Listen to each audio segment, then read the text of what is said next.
Radio 2000 98.5 FM Community Program.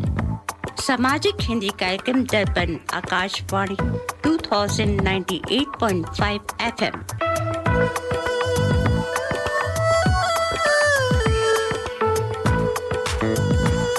Welcome to the Hindi Show, featuring news, interviews, music and community announcements. स्वागत है दर्पण हिंदी कार्यक्रम में। आप सुनेंगे समाचार, विचार, संगीत और सामाजिक सूचनाएं। Radio 2000 98.5 FM Multicultural Radio.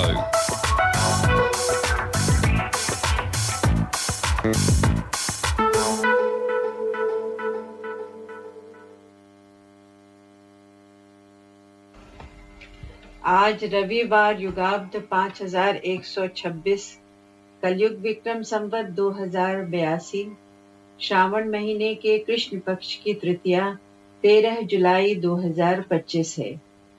दर्पण के सभी श्रोताओं को ऋचा श्रीवास्तव और सुनील श्रीवास्तव का सप्रेम नमस्कार।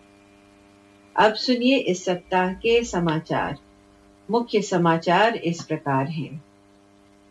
1 सेकंड में फ्यूल कट और इंजन बंद। AAIB की 15 पन्नों की रिपोर्ट में और क्या-क्या। AI नौकरी नहीं खाएगा बल्कि बढ़ाएगा सैलरी। नई रिपोर्ट में 6 चौंकाने वाले खुलासे। बिना पर्ची बिना खर्ची अब हमारी पहचान। 51,000 लोगों को नियुक्ति पत्र सौंपते हुए ऐसा क्यों बोले पीएम मोदी। शुभांशु शुक्ला ने अंतरिक्ष में 7 एक्सपेरिमेंट किए। 14 दिन के मिशन के बाद फिर बदला धरती पर वापसी का समय। टूटी उंगली के बाद भी पंत ने बजा दी अंग्रेजों की बैंड।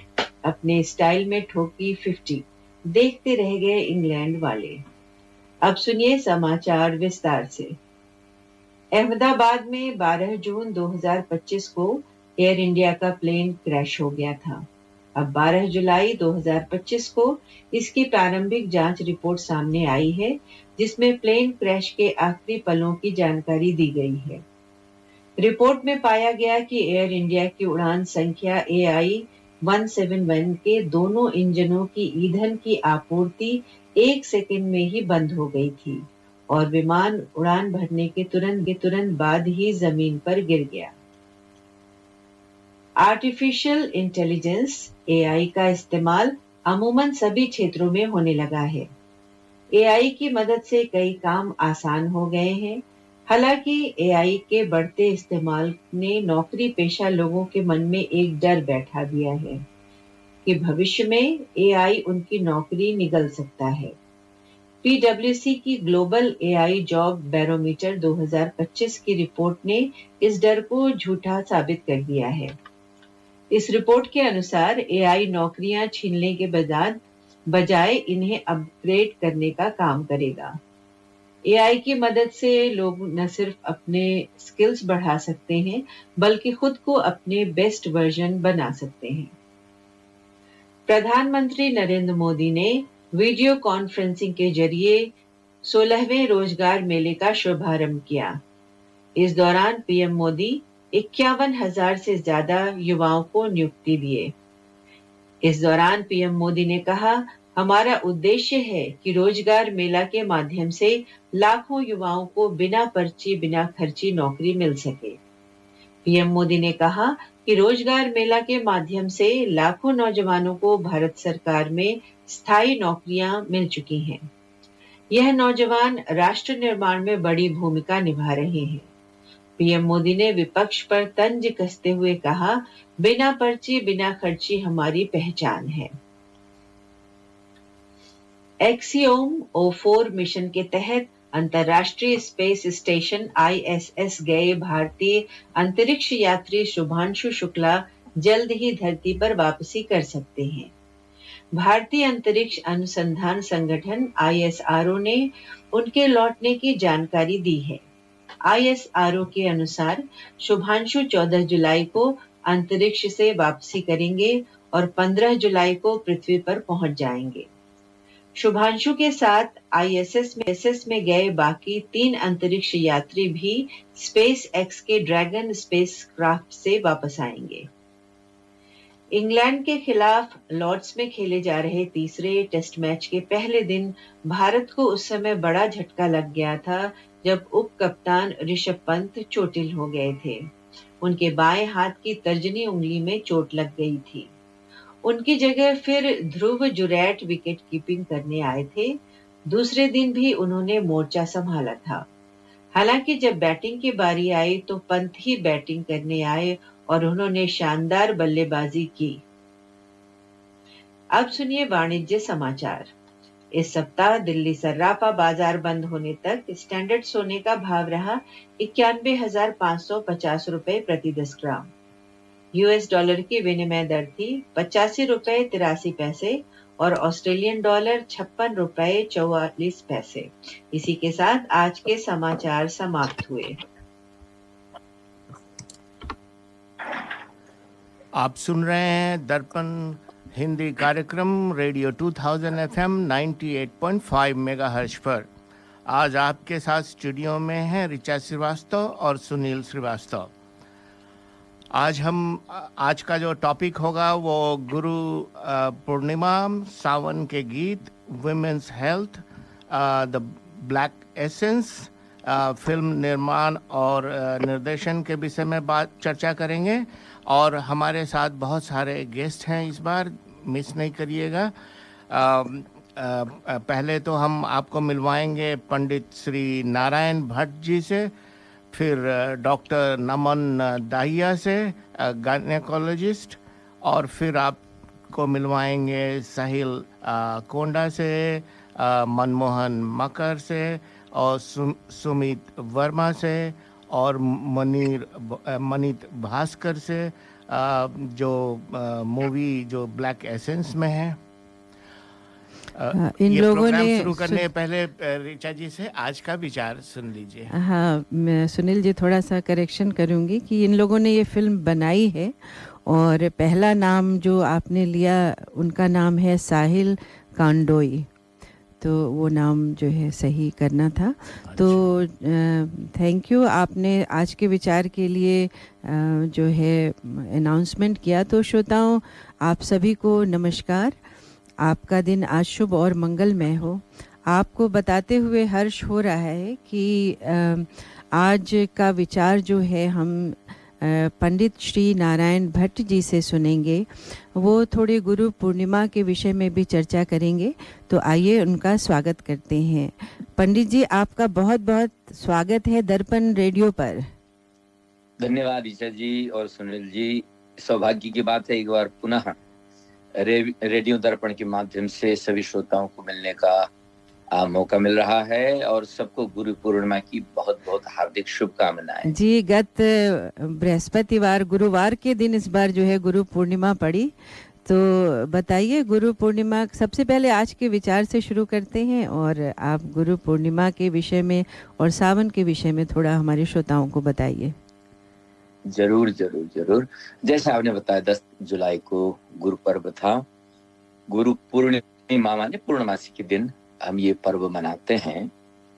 और ऋचा जी, ये सौभाग्य की बात है कि करीब 27 वर्ष पहले पहली बार हिंदू हेरिटेज सोसाइटी के माध्यम से इस गुरु पूर्णिमा को हम लोगों ने यहाँ पर प्रारंभ किया था जी। और ये परंपरा आज जैसे जैसे हमारे लोग बढ़ रहे हैं, संप्रदाय के लोग बढ़ रहे हैं, सभी लोग अपने अपने हिसाब से मना रहे हैं। अभी 2 वीक तक वीकेंड्स में हम देख रहे हैं कि गुरु पर्व सब जगह मनाया जा रहा है अपनी अपनी परंपराओं के हिसाब से जी। तो मैं ऋचा जी यही कहूंगा कि गुरु की महिमा तो कौन बोल सकता है, लेकिन गुरु की महिमा गुरु की महिमा पर शास्त्रों ने बहुत कुछ बोला है, बहुत कुछ लिखा है जी।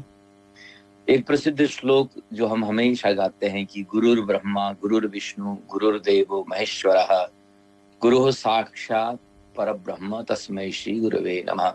अब इससे बड़ी गुरु की महिमा क्या होगी, क्या सकती है जी, बिल्कुल। गुरु ही ब्रह्मा है, गुरु ही विष्णु है, गुरु ही शिव है, साक्षात परब्रह्म है।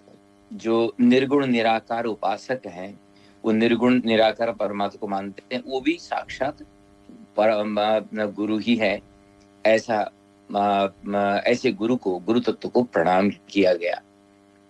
यहाँ तक कि जब भगवान स्वयं अवतार लेते हैं तो भी वो गुरु परंपरा को आदर देते हैं जी। आप जानते हैं भगवान राम ने गुरु वशिष्ठ और गुरु विश्वामित्र को अपना गुरु माना, और जबकि भगवान केवल परंपरा को निभाते हैं, अन्यथा तो वो तो सबके गुरु तो वही जी जी।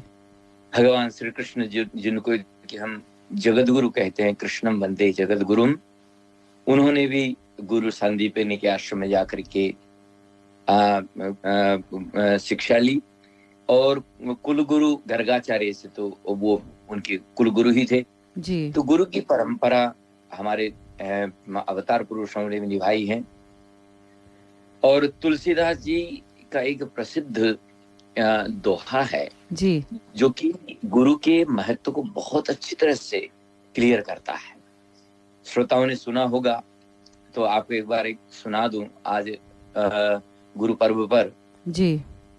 लिखा है कि पारस के स्पर्श से कंचन भई तलवार, तुलसी तीनों ना गए धार मार आकार। मैं थोड़ा संक्षिप्त में बताऊंगा जी इसको। जी जी।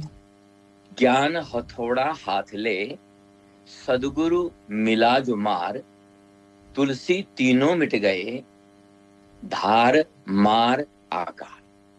क्या मतलब हुआ कि पारस मणि से लोहा को हम जब स्पर्श करा देते हैं तो सोना बन जाता है जी। लेकिन जीवन में हम कितनी भी उपलब्धि कर लें, कितनी भी ऊंचे बन जाएं, लेकिन ये तीन चीज हमारे जीवन से नहीं मिटती हैं जब तक गुरु नहीं आता है जीवन में। ये है उस तलवार का जो तेज है बना रहता है जी, उसकी धार बनी रहती है और उसका रूप बना रहता है जी। तलवार का एक एग्जाम्पल लिया, उदाहरण लिया। लेकिन परंतु जब सदगुरु, कोई सच्चा गुरु जीवन में आता है और ज्ञान रूपी हथौड़े से इन तीनों को मिटाता है, तो वो संस्कार के माध्यम से अहंकार, द्वंद्व और कठोरता, ये तीन चीज जो है ना व्यक्ति के अंदर उपलब्धियों में भी जाती नहीं है। और गुरु के हाथ में जैसे शिष्य, योग्य शिष्य आता है तो ये तीनों को मिटा के वो मुक्ति के काबिल बना देता है शिष्य को। जी। हम जीवन में बहुत कुछ हासिल कर सकते हैं जैसे मैंने कहा, लेकिन संस्कारहीन शिक्षा अधूरी होती है और संस्कार हमें गुरु से ही प्राप्त होते हैं। जी, बहुत ही अच्छी बात आपने बताई जी। तो आज के ज्ञान और स्थायी शांति की जड़ भी हमारी सनातन परंपरा ही है, जिसे ये गुरु परंपरा से हमको प्राप्त होता है जी। और इसीलिए गुरु को कहते हैं, भगवान से भी श्रेष्ठ स्थान देते हैं गुरु को, क्योंकि गुरु ने ही बताया जी, बिल्कुल। काको लागू गुरु गोविंद दो खड़े, काको लागू पाए बलिहारी गुरु आप जी, आपने गोविंद जो दियो बताए। बिल्कुल बिल्कुल, वो तो वही है। देखिए अब जैसा मैंने कहा था कि ये हमारी सनातन परंपरा है और ये जुड़ी हुई है स्वयं आदि नारायण से जी। जब गुरु परंपरा को वंदना करते हैं हम लोग कथाओं के माध्यम से, तो कहते हैं कि नारायणम नमस्कृत्य नरम चैव नरोत्तमम देवीं सरस्वतीं व्यासम ततो जय मुदीरये। और परंपरा में कहते हैं कि नारायणम पद्म भवम वशिष्ठम। देखिए भगवान नारायण से प्रारंभ हुआ, पद्म भव कहते हैं भगवान ब्रह्मा जी को जी। तो नारायण से गुरु परंपरा हुई और ये आई। जैसे ये श्लोक पूरा पढ़ देता हूँ क्योंकि आजकल भारत में एक ही भी चर्चा चल रही है कि जो हमारे वेद अभ्यास थे वो ब्राह्मण नहीं थे, ब्राह्मण परंपरा से नहीं थे इत्यादि आप सुनते होंगे। ऐसा नहीं है। अब ये कोई ब्राह्मण बात की उस पर नहीं आ रहा हूं मैं, केवल जो परंपरा है उसको याद दिला रहे हैं श्रोताओं को कि नारायणम पद्म भवम वशिष्ठम। नारायण हुए, भगवान नारायण के शिष्य ब्रह्मदेव हुए, ब्रह्मदेव के शिष्य वशिष्ठ हुए, वशिष्ठ के शिष्य माने पुत्र हैं ये शक्ति हुए, शक्ति के पुत्र ऋषि पराशर हुए, और पराशर के वेदव्यास ऋषि हुए, फिर सुखदेव जी हुए, और ये परंपरा आदि शंकराचार्य तक आई। और वो शंकराचार्य आज भी हमारे 4 मठ भारत में बिल्कुल चल रहे हैं। और करीब 4 परंपराएं जो है ना सनातन धर्म की हैं। वैष्णव परंपरा है जिसकी आदि गुरु भगवान आदि नारायण है, माता लक्ष्मी है, भगवान कृष्ण है, अलग अलग समय पर लेकिन वो वैष्णव संप्रदाय में आते हैं। जी चलिए विस्तार में ये तो इतना विस्तार में इसकी बात की जा सकती है पंडित जी। हाँ। जी कोई अंत नहीं है। तो आपको गुरु पूर्णिमा के अवसर पर सादर नमन है पंडित जी। आज के कार्यक्रम में के बारे में बता दीजिए और फिर हम आपसे विदा लेते हैं। जरूर 2 शब्द श्रावण और भगवान शंकर पर भी सुन लेते हैं जी। श्रावण शुरू हो गया है जी। तो माता पार्वती स्वयं जो है भगवान शंकर से कहती हैं कि तुम त्रिभुवन गुरु वेद वखाना, आन जीव पावर का जाना। अर्थात आप तो तीनों लोगों की गुरु हैं, खाली पृथ्वी की गुरु नहीं, तीनों लोगों के। ये वेदों ने कहा है, ये स्वयं साक्षात आदिशक्ति जगत जननी भगवान शंकर से कह रहे हैं जी। रामायण का भी ये भी ये जो चौपाई है सुनने लायक, चौपाई है ये। गुरु बिन भवनिधि तरही न कोई, जो बिरंची शंकर सम होई। तो भगवान शंकर स्मरण गुरु परंपरा में आया है। गुरु के बिना संसार सागर से कोई नहीं तर सकता, चाहे वो ब्रह्मा शंकर ही क्यों ना, ऐसा भी आता है। अंत में जो है ना, अब श्रावण चल रहा है तो भगवान शंकर की उपासना बहुत आवश्यक है। जीवन में व्यवहार में जितना भी जहर हमारा एकत्रित हो जाता है जी, उसको पीने की काबिलियत केवल शिव में है। शिव के स्वरूप का ध्यान करें, और शिव की पूजा का अर्थ है कि उनके नजीक जाना, उनके गुणों को जीवन में अपनाना जी। और तभी सावन जो है सफल होगा। और इसमें खूब उपासना कीजिए। सबके जीवन में ऊंच नीच होती ही है, आगे पीछे होता ही है, मित्र शत्रुता ये भी बढ़ती रहती है, ये संसार का व्यवहार है, ठीक है जी, जी। तो शिव पूजा से हमारे जीवन का जहर समाप्त हो, और गुरु की जैसे गुरु के गुणों को तो हम लोग गा ही नहीं सकते। सब धरती कागज करूं, लेखनी सब बनराय, 7 समुद्र की मसी करूं। गुरु गुण लिखा न जाए कबीरदास जी की वाणी है। तो मेरे ख्याल से आज और गुरुओं को प्रणाम करते हुए और आप सबको प्रणाम करते हुए एक सूचना देते हैं कि हिंदू हेरिटेज सोसाइटी का जो कार्यक्रम है आज, वो वुडक्रॉफ्ट नेबरहुड सेंटर 65 वुडक्रॉफ्ट ड्राइव वुडक्रॉफ्ट में है। हिंदू हेरिटेज सोसाइटी की वेबसाइट में ये एड्रेस उपलब्ध है, तो आप सभी सादर आमंत्रित हैं। और आप भी उसमें भजन गा रही हैं, तो आपका भी बहुत बहुत स्वागत है। तो अब हम लोग वहीं मिलेंगे जी। तब तक के लिए दर्पण के श्रोताओं को खूब खूब जय गुरुदेव जी। जय गुरुदेव पंडित जी, नमस्कार।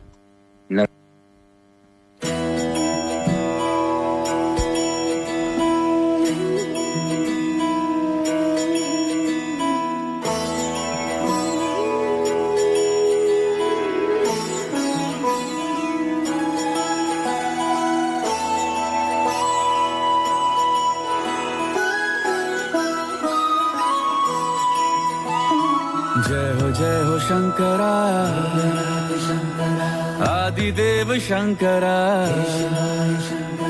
तेरे जाप के बिना चले ये सांस किस तरह। मेरा कर्म तू ही जाने, क्या बुरा है क्या भला। तेरे रास्ते पे मैं तो आंख मूंद के चला,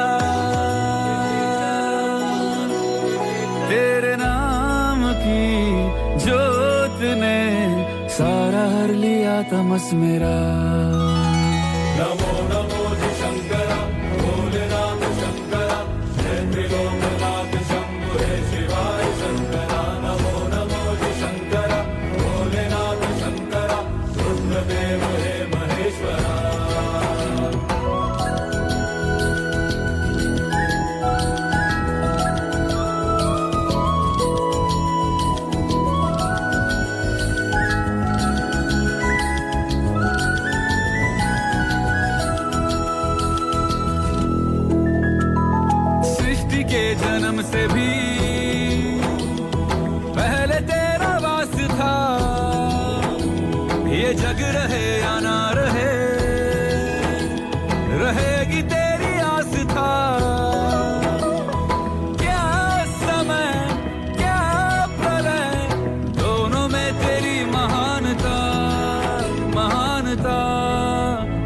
मानता, सीपियों की ओट में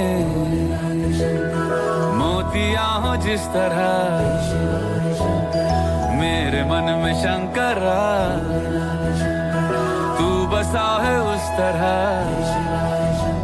मुझे भरम था जो है मेरा था कभी नहीं मेरा, अर्थ क्या निरर्थ क्या जो भी है सभी तेरा, तेरे सामने है झुका मेरे सर पे हाथ रख तेरा।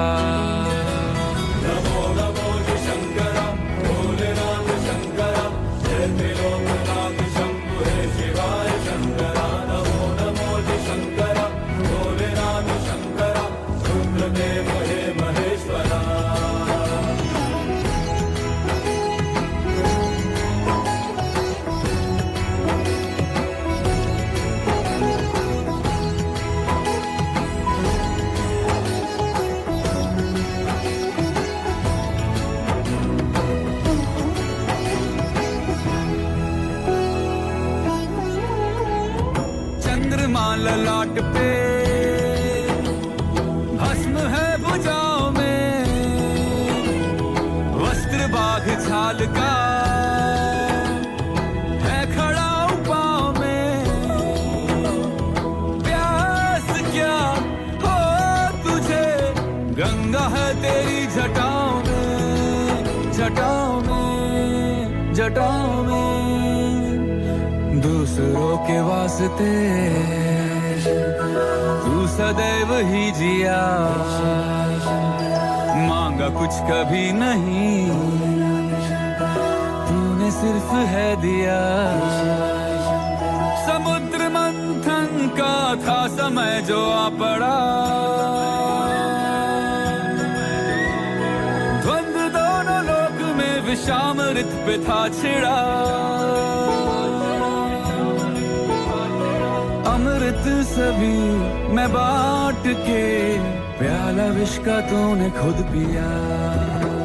नमो नमो शंकरा भोलेनाथ शंकरा, जय त्रिलोकनाथ शंभु हे शिवाय शंकरा। नमो नमो शंकरा भोलेनाथ शंकरा, रुद्रदेव हे महेश्वरा। नमो नमो शंकरा भोलेनाथ शंकरा, जय त्रिलोकनाथ शंभु हे शिवाय शंकरा। नमो नमो शंकरा भोलेनाथ शंकरा, रुद्रदेव हे महेश्वरा, रुद्रदेव हे महेश्वरा, रुद्रदेव हे महेश्वरा।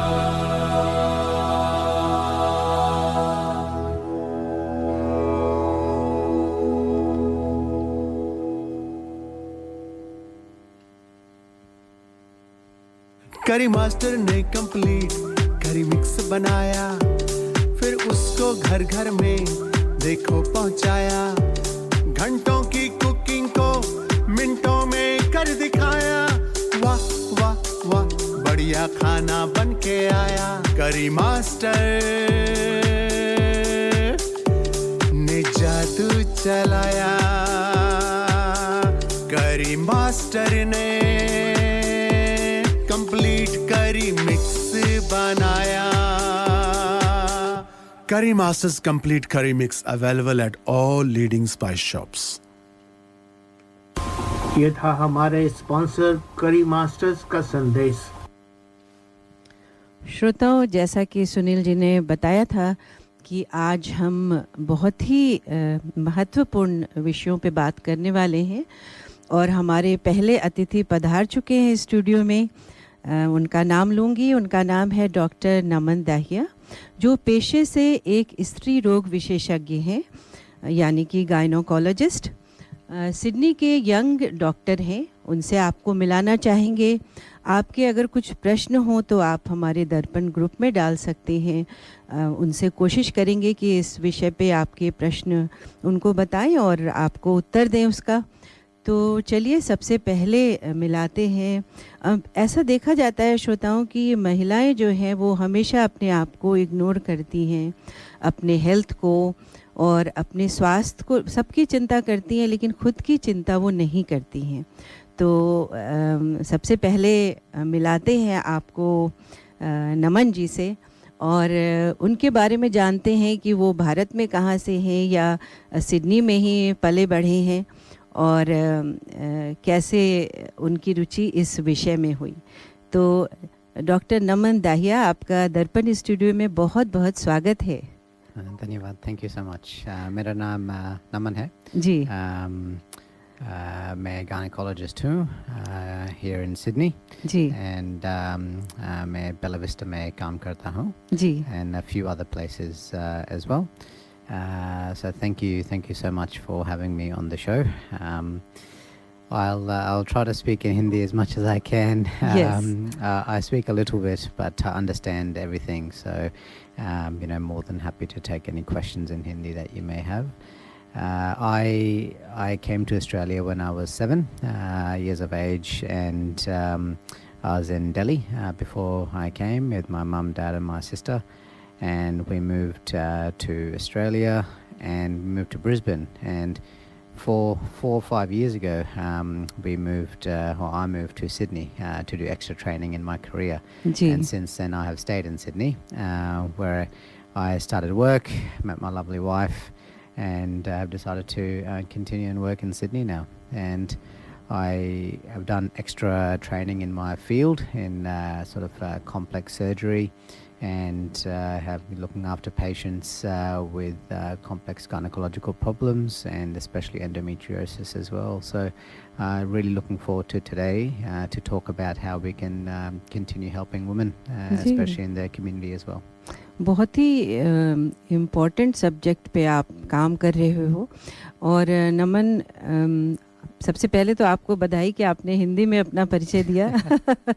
उसको कन्विंस करने के लिए हमें काफ़ी कोशिश करनी पड़ी। तो श्रोताओं, ये बता दूं आपको कि नमन जी जो है वो ये बातचीत इंग्लिश में ही करेंगे, उसमें वो ज़्यादा कंफर्टेबल महसूस करते हैं। अगर आपका कुछ प्रश्न, आपको कोई हिस्सा नहीं समझ में आया तो मैं कोशिश करूँगी कि उसको ट्रांसलेट करूँ हिंदी में, लेकिन पूरे समय आप दर्पण ग्रुप में अपने मैसेज करते रहिए। तो इंग्लिश में ही ये इंटरव्यू होगा और ये पूछना चाहेंगे नमन जी आपसे कि ज़्यादातर भारत में देखा जाता है कि जितने भी गायनोकोलॉजिस्ट हैं वो फीमेल डॉक्टर ही पाए जाते हैं। तो आपका इंटरेस्ट कैसे, आपकी रुचि कैसे हुई इस सब्जेक्ट में और गायनोकोलॉजी में? Very good question. Ji. So I will answer in English if that is okay. But ji. anytime someone sees me, a patient, if they feel comfortable talking in Hindi, ji. I understand Hindi, ji. and so not a problem at all. तो आप समझ सकते हो समझ और सकता हूँ। पढ़ सकते हो हिंदी? नहीं, just समझ सकता हूँ। अच्छा, good enough.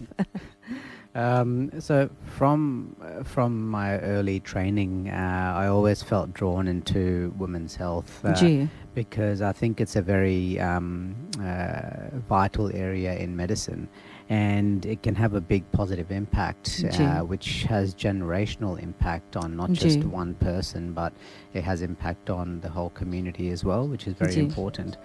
When I grew up in an Indian family, I could see how women always put their health last. They prioritize their family needs over their own needs. And this inspired me to see how we can try to improve the needs of the women. And, it's not just about improving their medical health. It's about reassurance, and it's about sort of giving them that expert care. When I came and started doing my extra training in gynecology, I've done extensive training in Brisbane and Sydney, and now I specialize in more complex surgical management of certain gynecological problems. And I think conditions like endometriosis, fibroids, pain are very common these days. And my focus has always come about combining the latest technology with compassion and always having the patient at the center of their care.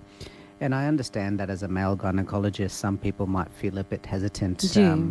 खासकर हमारा जो भारतीय background है उसमें थोड़े hesitant होते हैं लोग मेल डॉक्टर को देखने के लिए विमेन इशू में।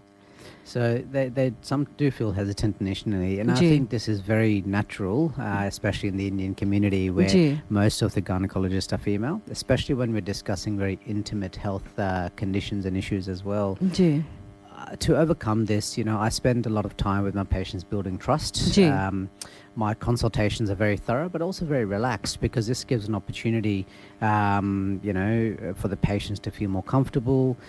That we have a respectful conversation the whole time as well, जी and nothing happens without consent. So if you need someone else present, a female nurse present, there's always someone there as well. Whatever makes you feel comfortable, and if it means that not just the first consult, maybe second or third consultation before जी we start to discuss a few more intimate things, whatever it is, we take our time. And I think, over the years, I found that the patients experience in an environment where they feel more genuinely heard and comfortable really helps. And I think in that case, gender doesn't matter all that much. definitely But, and we treat everyone with dignity. And all those initial reservations will slowly start to fade away as well. And my role is to make sure everyone feels comfortable, respected and confident.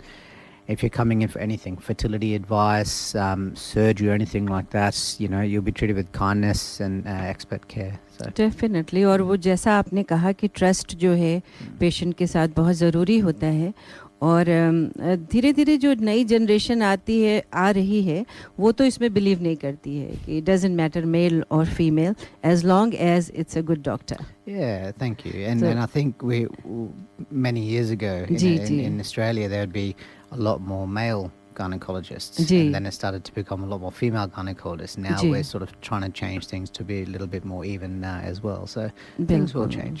नहीं वो तो है ही देखिए जब मैं यहाँ आई थी तो मैं इंटरप्रेटर का काम करती थी और शुरुआत में कई पेशेंट्स के साथ में जाती थी उनकी बातचीत का अनुवाद करने के लिए और मैंने ये पाया कि बहुत सारे पेशेंट्स जो हैं जो हमारे एज के हैं उन्होंने रिफ्यूज़ किया क्योंकि वो भारत से आए थे और वो मेंटालिटी के साथ आए थे. इवन मुझे भी ये शौक लगा कि मेल नर्स और men gynaecologist in the beginning, but then you get over it कि जो है एज़ लॉन्ग एज़ आपको अच्छे डॉक्टर मिले और आपके रोग का उपचार हो वो ज़्यादा ज़रूरी है. तो बहुत अच्छी बात आपने कही, चर्चा जारी रखेंगे. लेकिन नमन आपको बता दें कि आज जो है वो सावन का महीना है और सावन के महीने में श्रोताओं हरियाली हर तरफ छाई रहती है, तो क्यों ना सावन के एक गीत से शुरुआत करते हैं और फिर हम आगे चर्चा को जारी रखेंगे. धन्यवाद.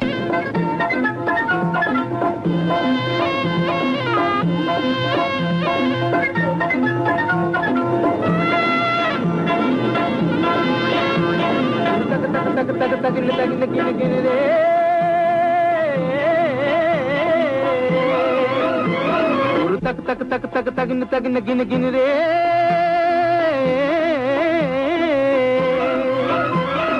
जग जग जग जग जगिन जगिन गिन गिन रे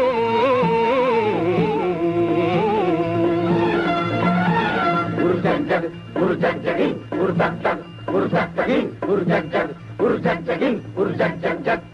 हरियाला सावन ढोल बजाता आया, दिन तक तक मन की मोर नचाता आया. हरियाला सावन ढोल बजाता आया, दिन तक तक मन की मोर नचाता आया. मिट्टी में जान जगाता आया, धरती पहनेगी हरी सुनरिया बन के दुल्हनिया.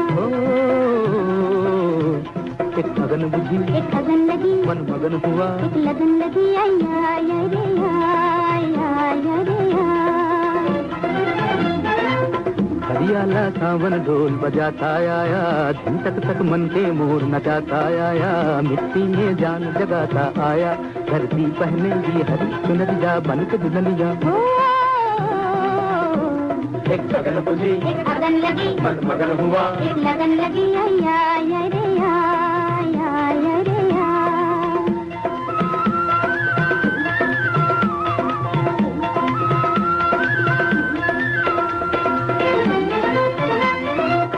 बैठना तू मन मारे, लगन चले जा पवन चले, आजा मिल के गाए जीवन का गीत नया. एक लगन बुझी एक अगन लगी मन मगन हुआ, एक लगन लगी आया आया आया आया. ऐसे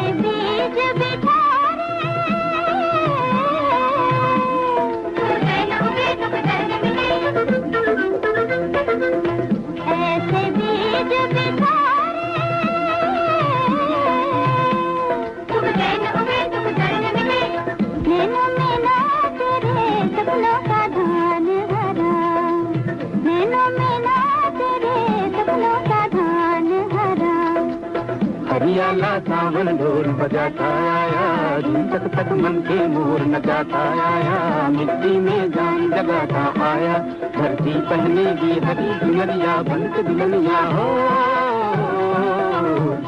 एक लगन बुझी, एक लगन लगी, मन मगन हुआ, एक लगन लगी, आई आई आई रे आई आई आई आई रे आई आई आई आई रे आई आई आई रे आई।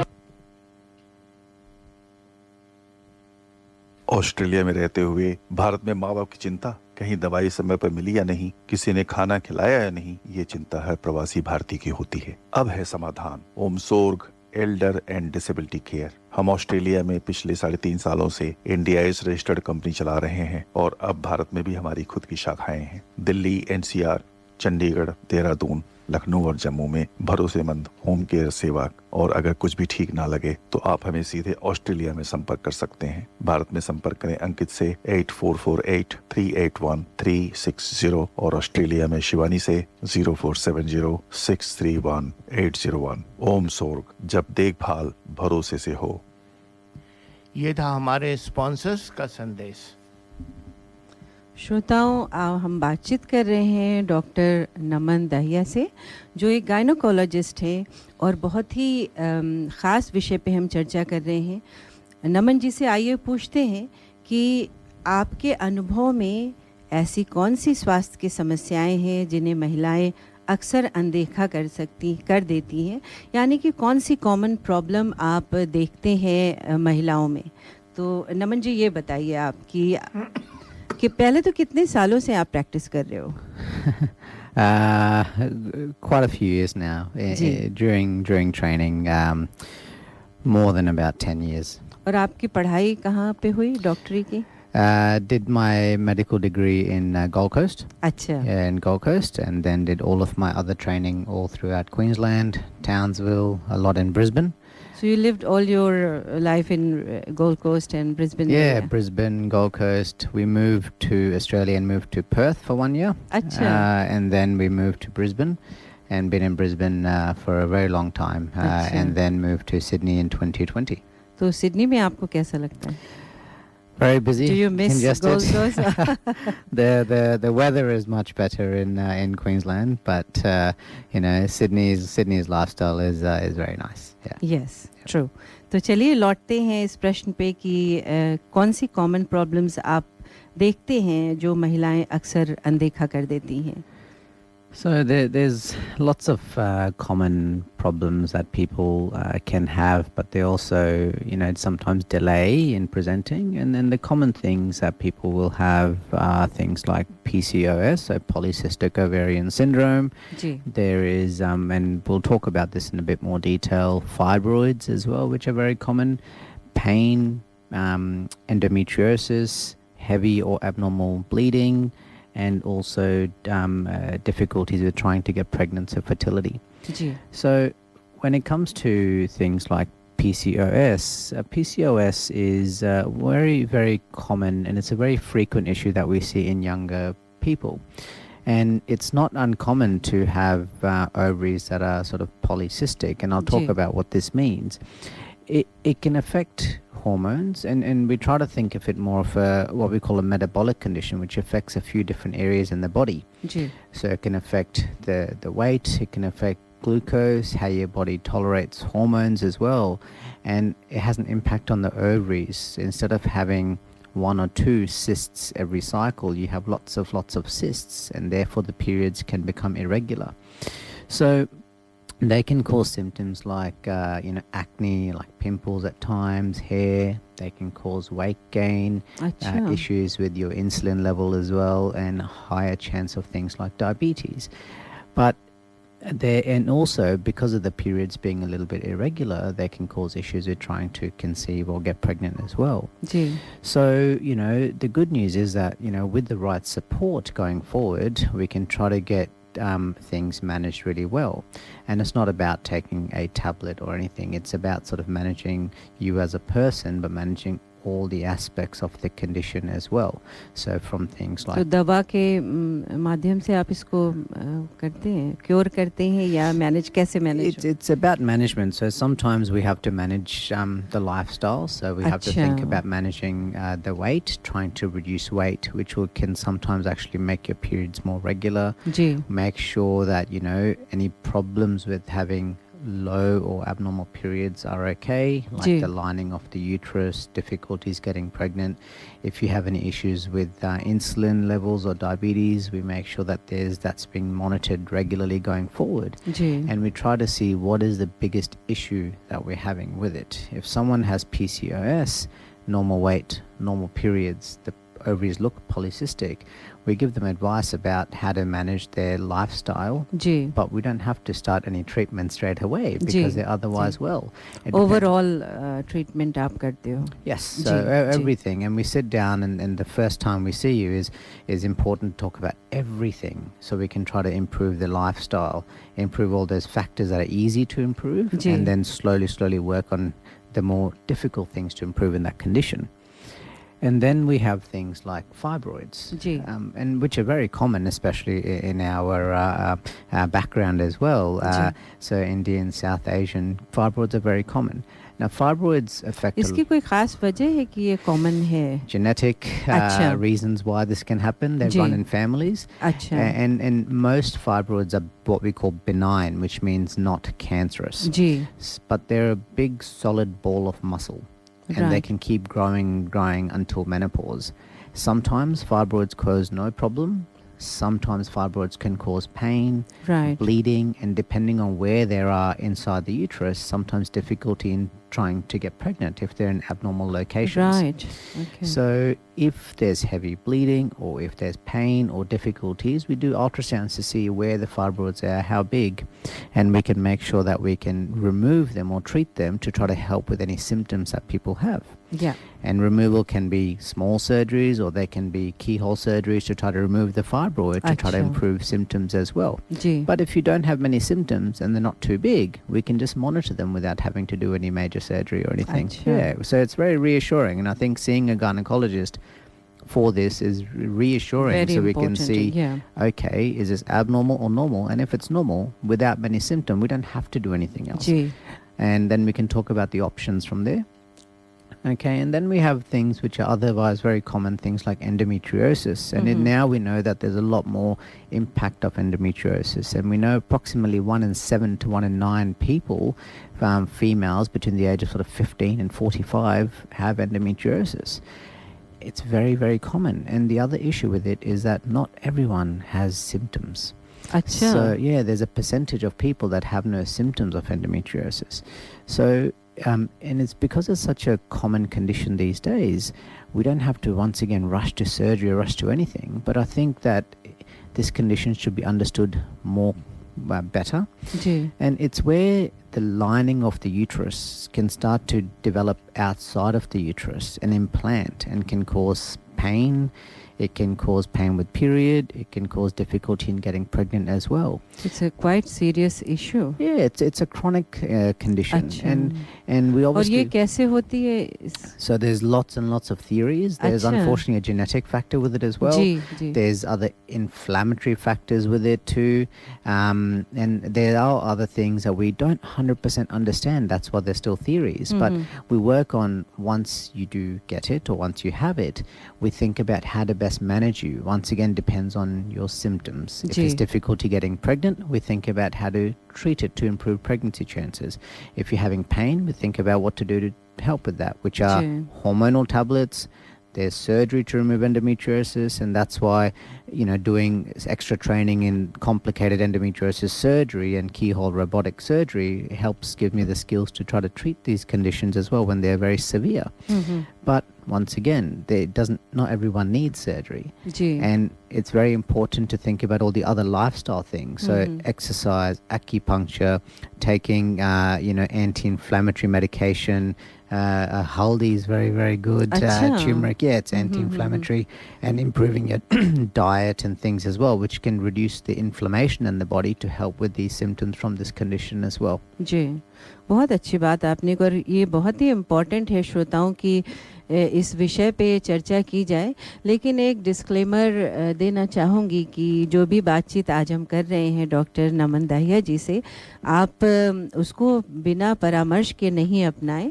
अपने डॉक्टर और अपने जीपी से ज़रूर सलाह लें इसके पहले की जो भी बातचीत हो रही है, और आप सिर्फ लाइफस्टाइल चेंज करिए या कोई भी सलाह लेके आप उस पर घर बैठ जाएं, ऐसा मत कीजिएगा। अपने डॉक्टर की ज़रूर सलाह लीजिएगा।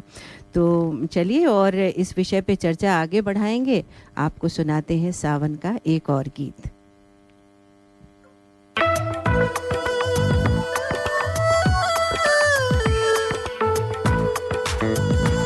Radio 2000 98.5 FM and The Hindi Show. आप सुन रहे हैं दर्पण हिंदी कार्यक्रम 98.5 FM पर।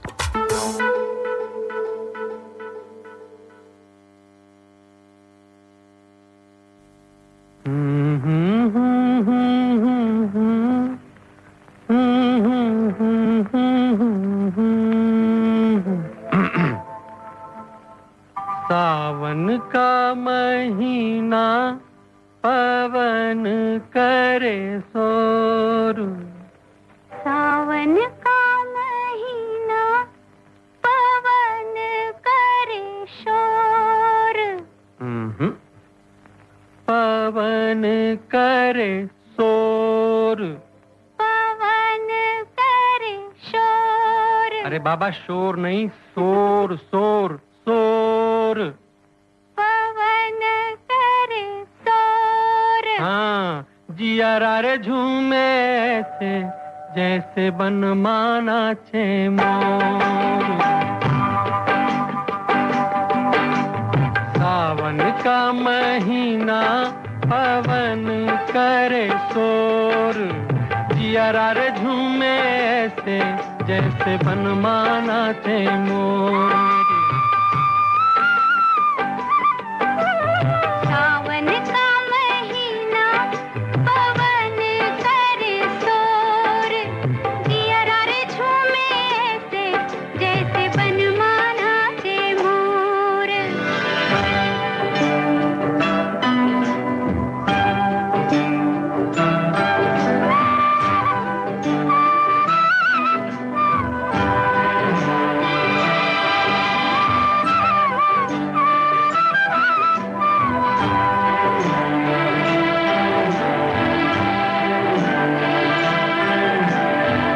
राम गजब ढाए ये पुरवैया, नैया संभालो कित खोए हो खिवैया। राम गजब ढाए ये पुरवैया, नैया संभालो कित खोए हो खिवैया। ओए पुरवैया के आगे चले ना कोई जोर, जियारा रे झूमे ऐसे जैसे बनमाना छे मोर। सावन का महीना पवन करे शोर, जियारा रे झूमे ऐसे जैसे बनमाना छे मोर।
अब जीवन साथी ढूंढना हुआ और भी आसान। सोलमेट मैट्रिमोनियल सर्विस आपको पर्सनलाइज्ड, कॉन्फिडेंशियल और परफेक्ट मैच मेकिंग ऑफर करते हैं। Find your soulmate in New Zealand, Australia और anywhere else in the world. Register कीजिए at soulmatematrimonial.com.au. Also, you can check out their Facebook page, Soulmate Matrimonial. या call Preeti Kothari और Hina Kajaria on +61 404 316 288. ये था हमारे sponsors का संदेश। श्रोताओं, हम बातचीत कर रहे हैं डॉक्टर नमन दाहिया जी से, जो एक पेशे से गायनोकोलॉजिस्ट हैं और बहुत ही ख़ास विषयों पे ये हमारी जानकारी को बढ़ा रहे हैं, ख़ासकर फीमेल्स के लिए। तो बहुत अच्छा लग रहा है कि श्रोतागण आप लोग जो हैं वो दर्पण पेज पे इतने अच्छे अच्छे कमेंट्स दे रहे हैं, और कुछ कमेंट्स मैं सुनाना चाहूँगी नमन जी को। तो नमन जी कहते हैं, Pradeep Upadhyay ji, nice to see doctor Dahiya breaking the type cast by becoming a male gynaecologist, so compliment for you. उसके बाद शैलजा जी, जो कि पेशे से डॉक्टर हैं, उन्होंने लिखा है कि with female doctors outnumbering male doctors and increasing availability of female ONG specialist, are you patients first और सेकंड चॉइस? ये पहला क्वेश्चन है। How many male doctors are members and fellows of the Australian college of ONG? Thank you. Difficult question to answer, but I think approximately 10 years ago, I think we had almost 20% were males that were fellows of the college actively practicing, and I think more females. And we noticed that these days, we're getting more and more of a shift as well, with maybe 30 to 40% becoming male trainees. In terms of first and second choice, I think number one, the patient needs to decide on who they would like to see, and I think trying to keep gender out of it and looking at the credentialing, looking at have they done extra training in certain aspects as well of gynecology, and seeing are they the most suitable gynecologist to see that patient or see yourself. I think that'll be very, very important regardless of gender. And first or second choice, for example, I've done extra fellowship and training in more complex surgery, so a lot of the time people go to see one gynecologist and then their disease or condition is too difficult to manage, and then they refer on to someone like me to actually do the surgery. So I think patients should have a look at the websites and have a look at the gynecologist that they're seeing to see if they're the most suitable person for them. जी। और यतिंदर गुप्ता जी लिखते हैं कि doctor Naman can inspire a lot of young people, तो compliment आपके लिए। Thank you. Rajeev Kalra ji लिखते हैं, enjoying listening to radio Darpan which beautiful blends culture, music and meaningful conversation. Rajesh Pande ji लिखते हैं, सुंदर कार्यक्रम। शैलजा चंद्रा जी फिर पूछती हैं, what should be the earliest age of PCO diagnosis for possible warning and prevention?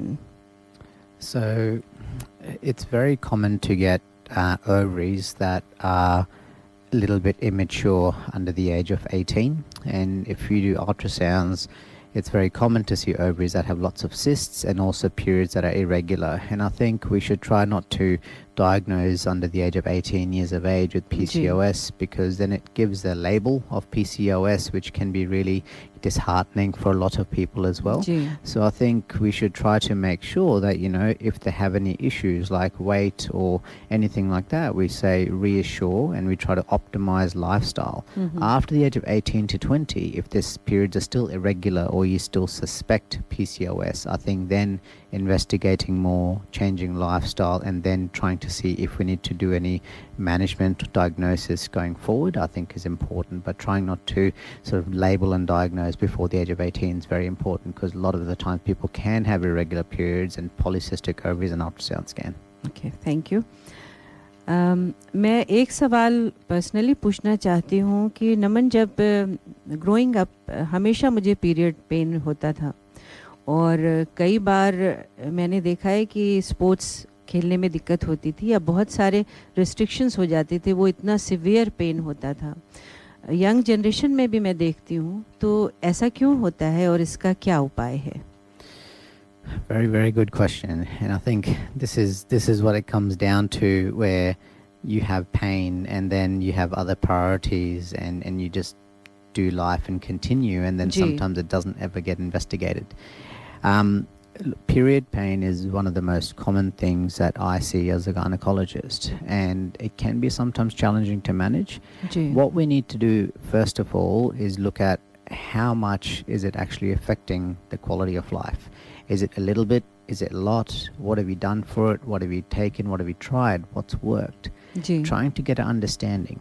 And then we assess family history. Does anyone else in the family have something similar? Could you अच्छा. have any condition like endometriosis that may Right. be genetic as well? Ji ji. And then we see, okay, what are the potential reasons and causes for this? Mhm. Is it something that happens from an early age, and that's something that the uterus can just cause painfully manage that? Mhm. Is it other things like, do you have endometriosis? Do you have fibroids? Do you have other reasons for pain, like maybe a congenital abnormality of the uterus, for example, abnormal shaped uterus, that Right. can contribute? Mhm. And then once we get a decent history about what could be going on, we start to think about how can we investigate with sometimes ultrasound or examination or MRI. Ji. After that, once we have an idea about what could be the biggest contributing reasons for it, the patient and myself will say, okay, how do we best manage this? And I love drawing and diagrams, and I'll sort of explain all the reasons and what ji. the options are. Mhm. And if some of the options sound intimidating, like starting hormonal management or tablets, we try with the other things first. Try the simple, easy things like, simple pain relief, trying to exercise, walk, and all this to increase your endorphin levels, reduce pain, anti-inflammatories, antioxidants, trying all this and seeing how that works, and then reassessing every few months. And sometimes it is a hormonal side of the uterus that could be causing it. So trying to suppress the uterus with other hormones, improving their pain symptoms. And if we suspect conditions like endometriosis, if hormones may not be working, thinking about doing surgery to improve their pain symptoms as well, if we're worried about that.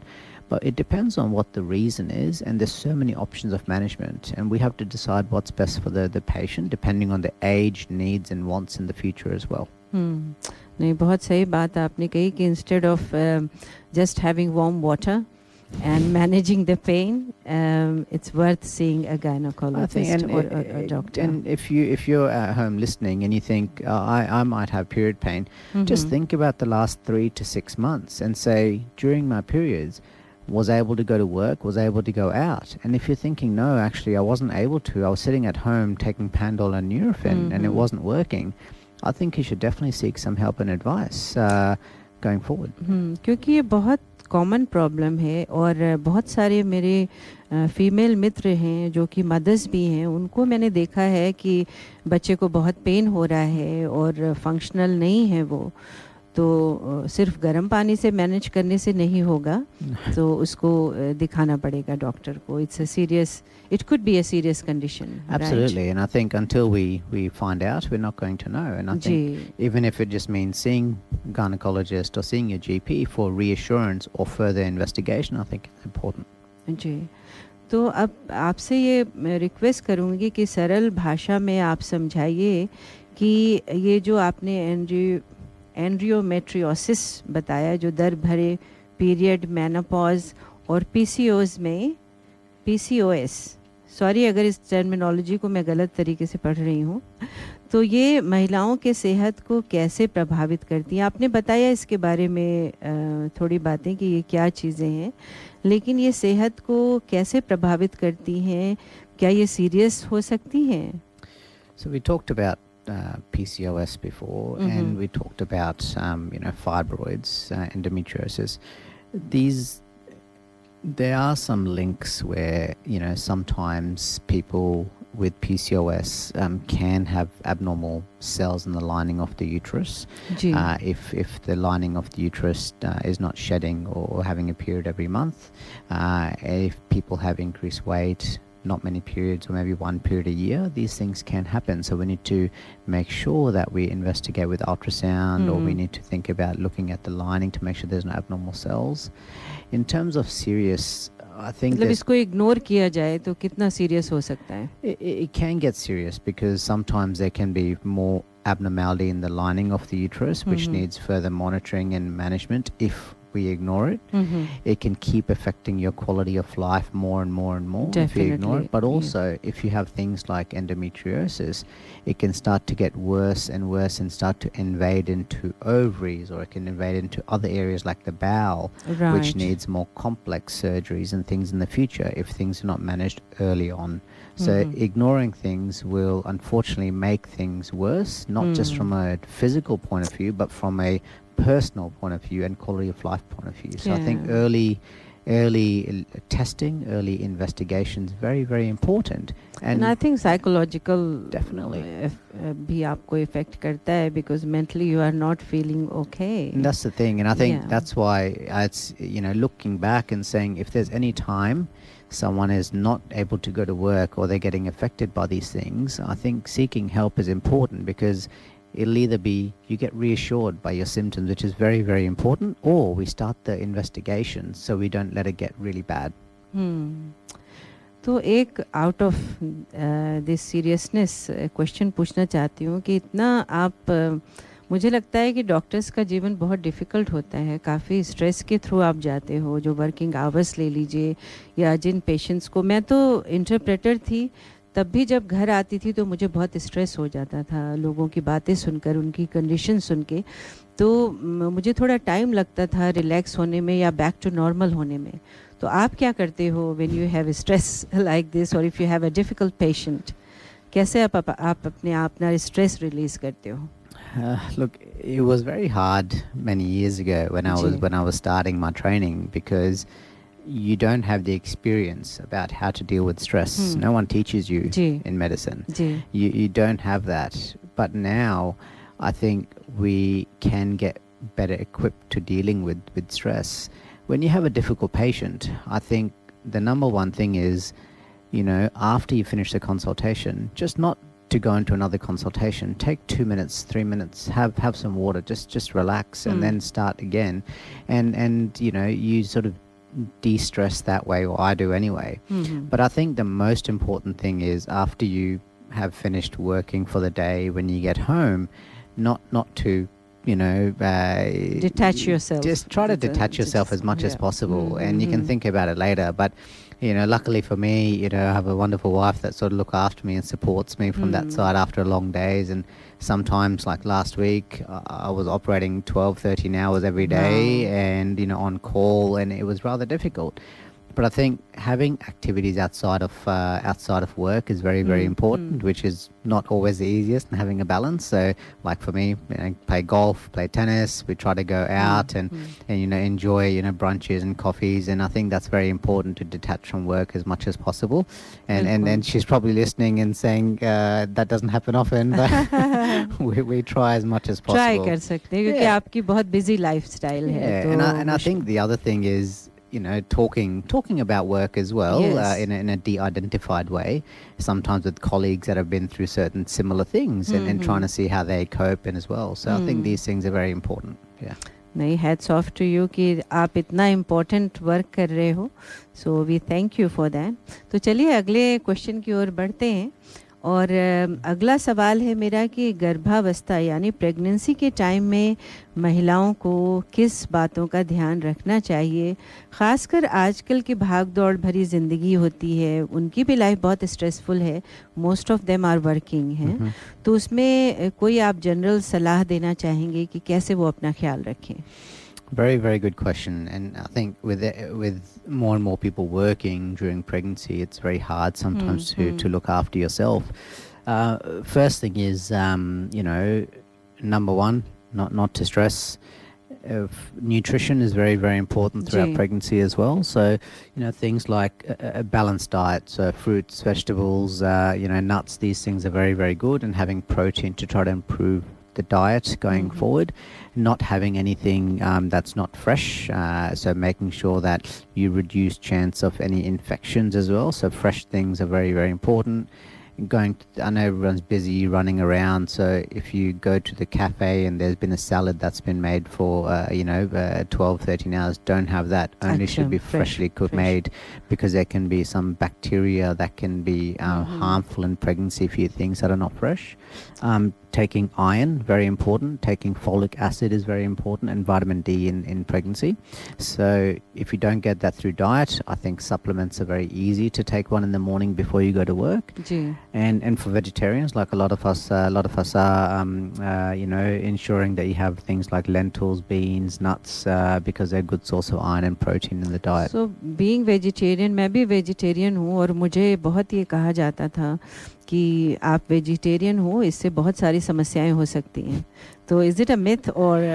No, look, there's lots of healthy vegetarian and vegan options these days, and I think as long as you keep having good vegetables and fruits and like things like spinach and iron-rich and protein-rich foods, it's fine. But I think in pregnancy you just have to be careful to increase those levels, because as you get later and later in pregnancy, you will need more and more of those things as well. And I think other things are common, like, fatigue is very common as well. And you just have to listen to your body, especially later in pregnancy. If you think you're working, you will feel the tiredness. So maybe trying to work from home a little bit later on and things, but listen to your body, and don't feel guilty about slowing down. Work is hard. So if you want to slow down later because your body is working overtime, it's very important.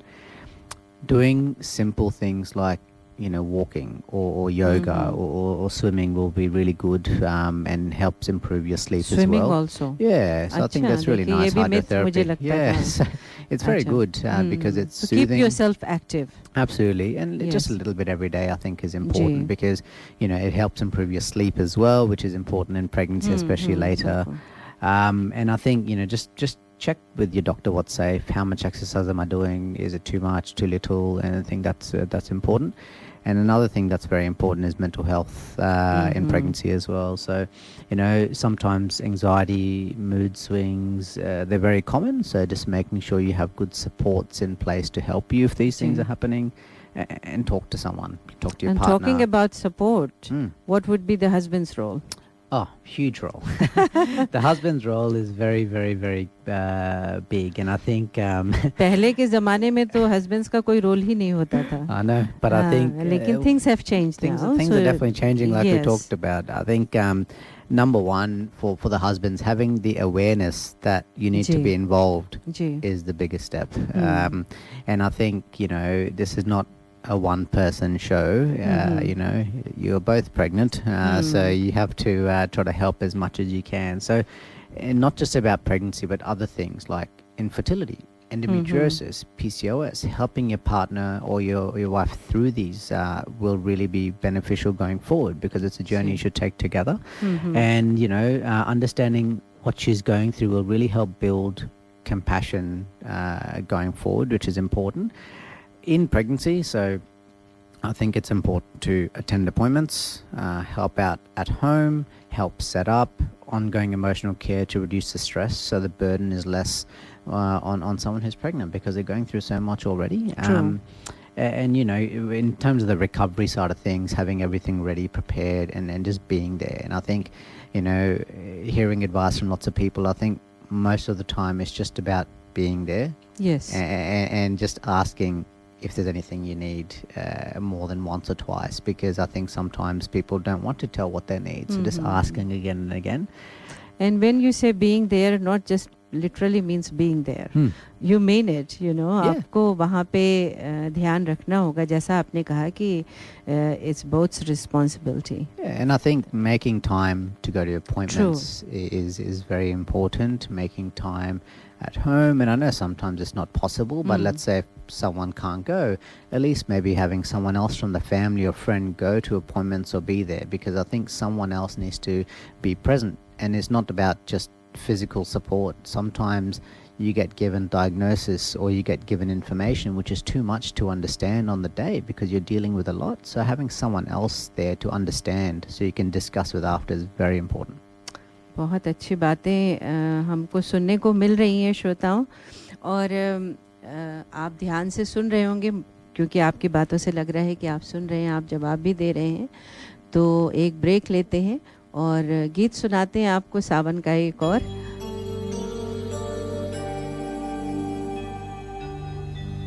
मेरे सपनों का वो राजा, मेरे दिल का वो राजकुमार, मैं तो उसकी दीवानी बनूंगी, उस पे आने लगा मुझको प्यार, करती हूँ उसका मैं अब इंतजार, ये तो है तुझको पता। ये हटा सावन की घटा, हटा सावन की घटा,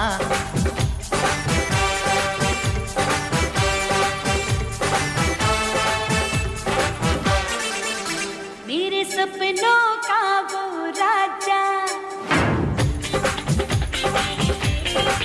ओ मेरे सपनों का वो राजा, मेरे दिल का वो राजकुमार, मैं तो उसकी दीवानी बनूंगी, उस पे आने लगा मुझको प्यार, करती हूँ उसका मैं अब इंतजार, ये तो है तुझको पता।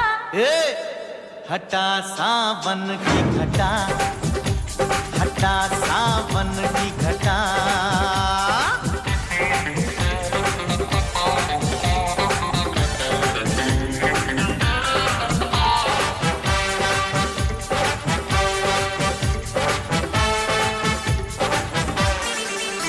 कोई बात है उसमें पूछो ना, वो जो आया पसंद मुझको,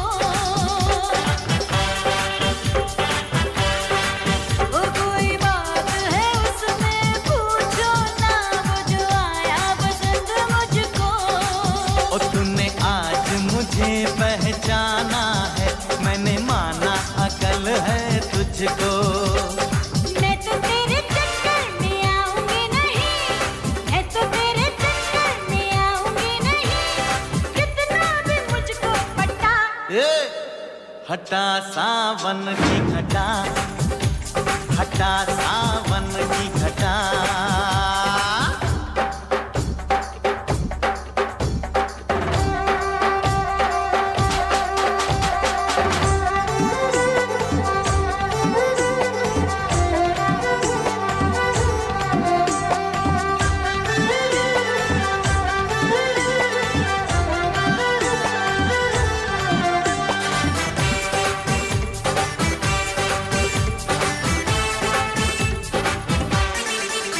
तेरे सपनों में जो आता है वही दिल पर हूँ मैं जाना,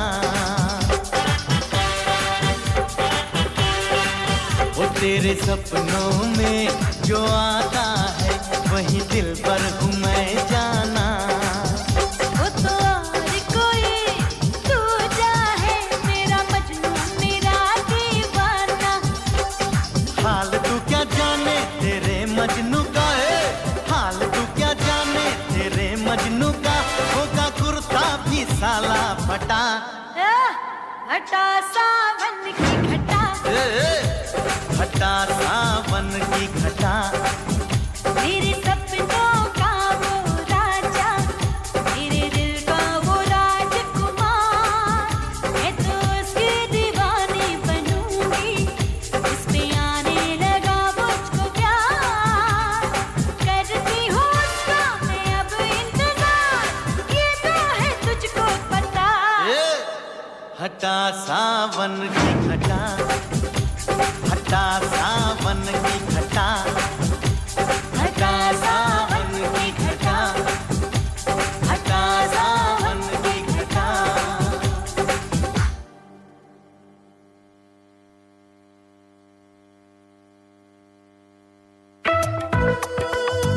Every Sunday from 10, listen to The Hindi Show, 98.5 FM, Radio 2000.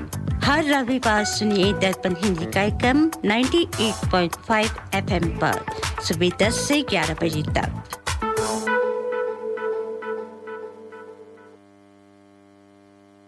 करी मास्टर ने कंप्लीट करी मिक्स बनाया, फिर उसको घर घर में देखो पहुंचाया। घंटों की कुकिंग को मिनटों में कर दिखाया। वाह वाह वाह बढ़िया खाना बन के आया। करी मास्टर ने जादू चलाया। करी मास्टर ने कंप्लीट करी मिक्स बनाया। Curry Masters Complete Curry Mix available at all leading spice shops. ये था हमारे स्पॉन्सर करी मास्टर्स का संदेश। श्रोताओं, हम बात कर रहे हैं डॉक्टर नमन दाहिया जी से, और एक प्रश्न आया है हमारे दर्पण ग्रुप में नमन जी, और वो पूछते हैं कि थैलेसीमिया का रोग अगर किसी को है और PCOS उसमें क्या रोल प्ले करता है, और क्या उसको मैनेज करना ज़्यादा डिफ़िकल्ट है? Managing PCOS with someone with thalassemia is not too different from managing PCOS, and I think you have to try to manage both of the conditions at the same time. Mm-hmm. So with thalassemia, there's no strong link with PCOS, but if you have someone with thalassemia, once again making sure that you know what are the complications of thalassemia, investigating and managing that, and at the same time with the PCOS, they do work differently. So I would recommend, once again, no major difficulties in managing them, but once again trying to manage them as two separate conditions, and trying to focus on from one aspect of things like the gynecological aspect, and following thalassemia, obviously seeing your GP and trying to make sure that you're not missing anything going forward. But in terms of making it difficult, it doesn't make it more difficult to manage either or condition if you have both. जी, एक और सवाल आया है कि menopause के क्या symptom होते हैं, और मेनोपॉज के लिए अपने आप को कैसे प्रिपेयर कर सकते हैं? क्या इसमें गायनोकोलॉजिकल कैंसर के भी रिस्क रहते हैं? Yeah, so very, very good question. So menopause is common in the sense that everyone will go through it. Yes. Some people have symptoms and some people don't. And the people that have symptoms, some of them get very affected and some of them don't. The common symptoms of menopause are things like feeling hot flushes, so your whole body becomes hot and you get sweating, having things like dryness in certain areas, going to the bathroom a bit more frequently, changes in mood as well, anxiety, low sleep, itching and crawling on skin, that feeling. These things can happen, and this is as your body is slowly transitioning from a period of having estrogen to a period of having lower or no estrogen, and how your body transitions, and sometimes it can affect some people more than others. How you can prepare for it is know that it may affect you, and keeping things as healthy and active. So sometimes you can have increased weight, sometimes you can have lower bone density, making sure your vitamin D, calcium intake is good, so you have less chance of having issues with bone density. Having regular exercise as well. If in the summer you're feeling a bit hot, obviously having fan, cool clothing, all these things are very important. So if you've tried all these things and things are not helping, then obviously seeing your GP or gynecologist, so we can talk about what symptoms are affecting you and making sure we try to do things to manage it, be it natural remedies, or if you feel more comfortable with that, or being hormonal management to try to supplement your body's hormones to improve that transition going forward. In terms of gynecological cancers, in the menopause, obviously there's a slightly higher chance of certain cancers. As you get older, there's a slightly higher chance of cancers, and that is one of the reasons why. There's higher chance of having endometrial cancer, which is cancer of the lining of the uterus, but also having ovarian cancer. But this is not, one aspect is because you've gone through menopause, but also one aspect is because there's slightly higher age compared to someone who's 30. So if, let's say, you are menopausal and there's no periods, but after that happens, you start to get bleeding, you should definitely see a GP or your gynecologist as soon as possible, because we need to make sure that the lining of the uterus is normal. If you have pain, if you have bloating, any other symptoms that you're worried about, you should get an ultrasound scan to make sure that there's no abnormalities in the ovaries, so we can assess and manage that going forward. So keeping a close eye on your symptoms that you're having is very important, especially after menopause, and seeking help and advice as soon as possible and not delaying it is also important. Once again, even if it just means reassurance or further management, I think either way you should see someone as soon as possible. चलिए, बहुत अच्छी बात आपने बताई। श्रोताओं, हमारे पास प्रश्न तो अनंत हैं और बहुत सारी चीज़ें हम पूछना चाहते हैं नमन जी से, और सबसे अच्छी बात ये है नमन कि आप बहुत इत्मीनान से प्रश्नों का जवाब दे रहे हैं और बहुत विस्तार से चीज़ों को समझा रहे हैं। तो मुझे आपकी ये बात बहुत अच्छी लगी। मुझे लगता था कि जो यंग जनरेशन है उनके में इतना पेशेंस नहीं होता होगा, लेकिन यू आर वेरी पेशेंट और बहुत अच्छा लगा मुझे आपसे मिलके। तो मैं चाहूँगी कि हमारे श्रोता आपसे परामर्श लें अगर कोई भी उनको तकलीफ़ है, और स्पेशली विमेंस रिलेटेड। तो अगर कोई आपको मिलना चाहे नमन, आप पहले तो हमारे श्रोताओं को क्या संदेश देना चाहेंगे और क्या कहना चाहेंगे कि कैसे वो अपनी देखभाल करें, और उसके बाद यदि आप अपना कांटेक्ट देना चाहें, अपना ईमेल देना चाहें तो वो भी दे सकते हैं ताकि श्रोता आपसे परामर्श ले सकें। Thank you. First of all, gynecological problems are very, very, very common, and I think for many, many years they have been put away, and women will keep doing their normal activities. But I think you should really think about how much this is affecting you and try to speak up with your friends, speak up with your colleagues. And if you do think that there's something wrong or something can be improved, you know your body the best. And I think you should definitely seek some advice regarding it, be it pain, be it heavy bleeding, be it that, you just want some advice on something. And I think having that reassurance is very important. So listen to your body. I don't mean to make it say that there's lots of things that can go wrong. There's lots of things that are normal. But hearing that it's normal is also very, very important if you're worried about symptoms. Seeing a gynecologist, it can be intimidating. And I think, if you are seeing me, I make it very, very comfortable. So, we start with a very relaxed conversation about your symptoms and then start to discuss what is affecting you and go into detail. Anytime you feel uncomfortable, because it's an intimidating topic and it's a very intimate topic, we can have someone there. We draw lots of diagrams, pictures, videos and photos so we can show you what we're talking about, which is really important. And make sure you bring someone to the appointment because they can sometimes understand or discuss what they might have gone through to help you understand as well.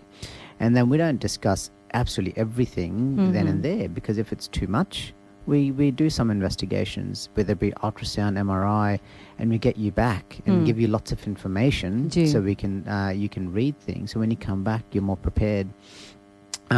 Anytime you think something's wrong, I would strongly recommend seeing your GP, and then therefore they can see you and then reassure you or refer on to someone like me that can see you and discuss things further. I think that'll be important.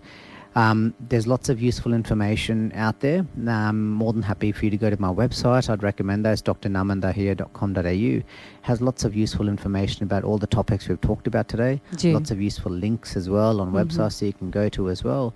And it's got information about if you would like how to see me as well. I work in Bella Vista, so you can see me. It's got all the information there, and I'm more than happy to see you anytime so we can discuss anything that's concerning you going forward.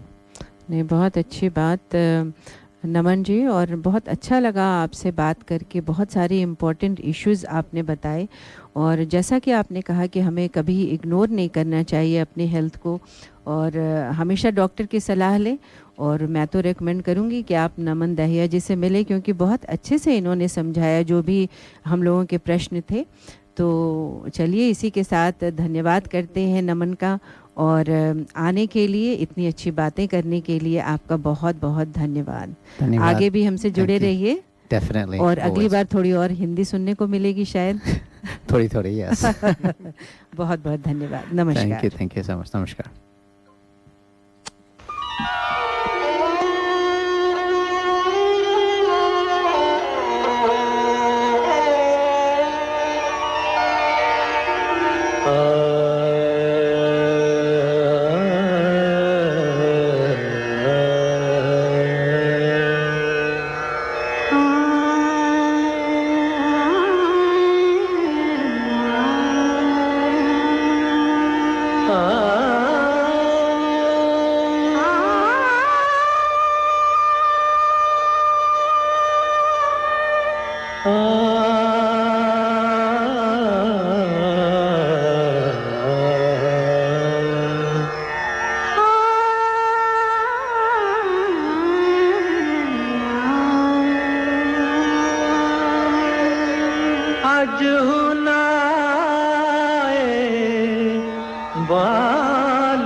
सावन बीता जाए।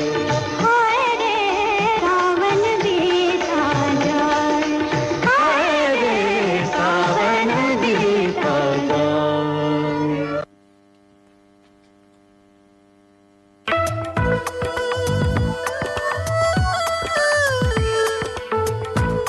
You can listen to community announcements and sponsorships on our website, dapanradio.org.au. आप हमारी सामाजिक सूचनाएं और sponsors के संदेश हमारे वेबसाइट dapanradio.org.au पर देख सकते हैं।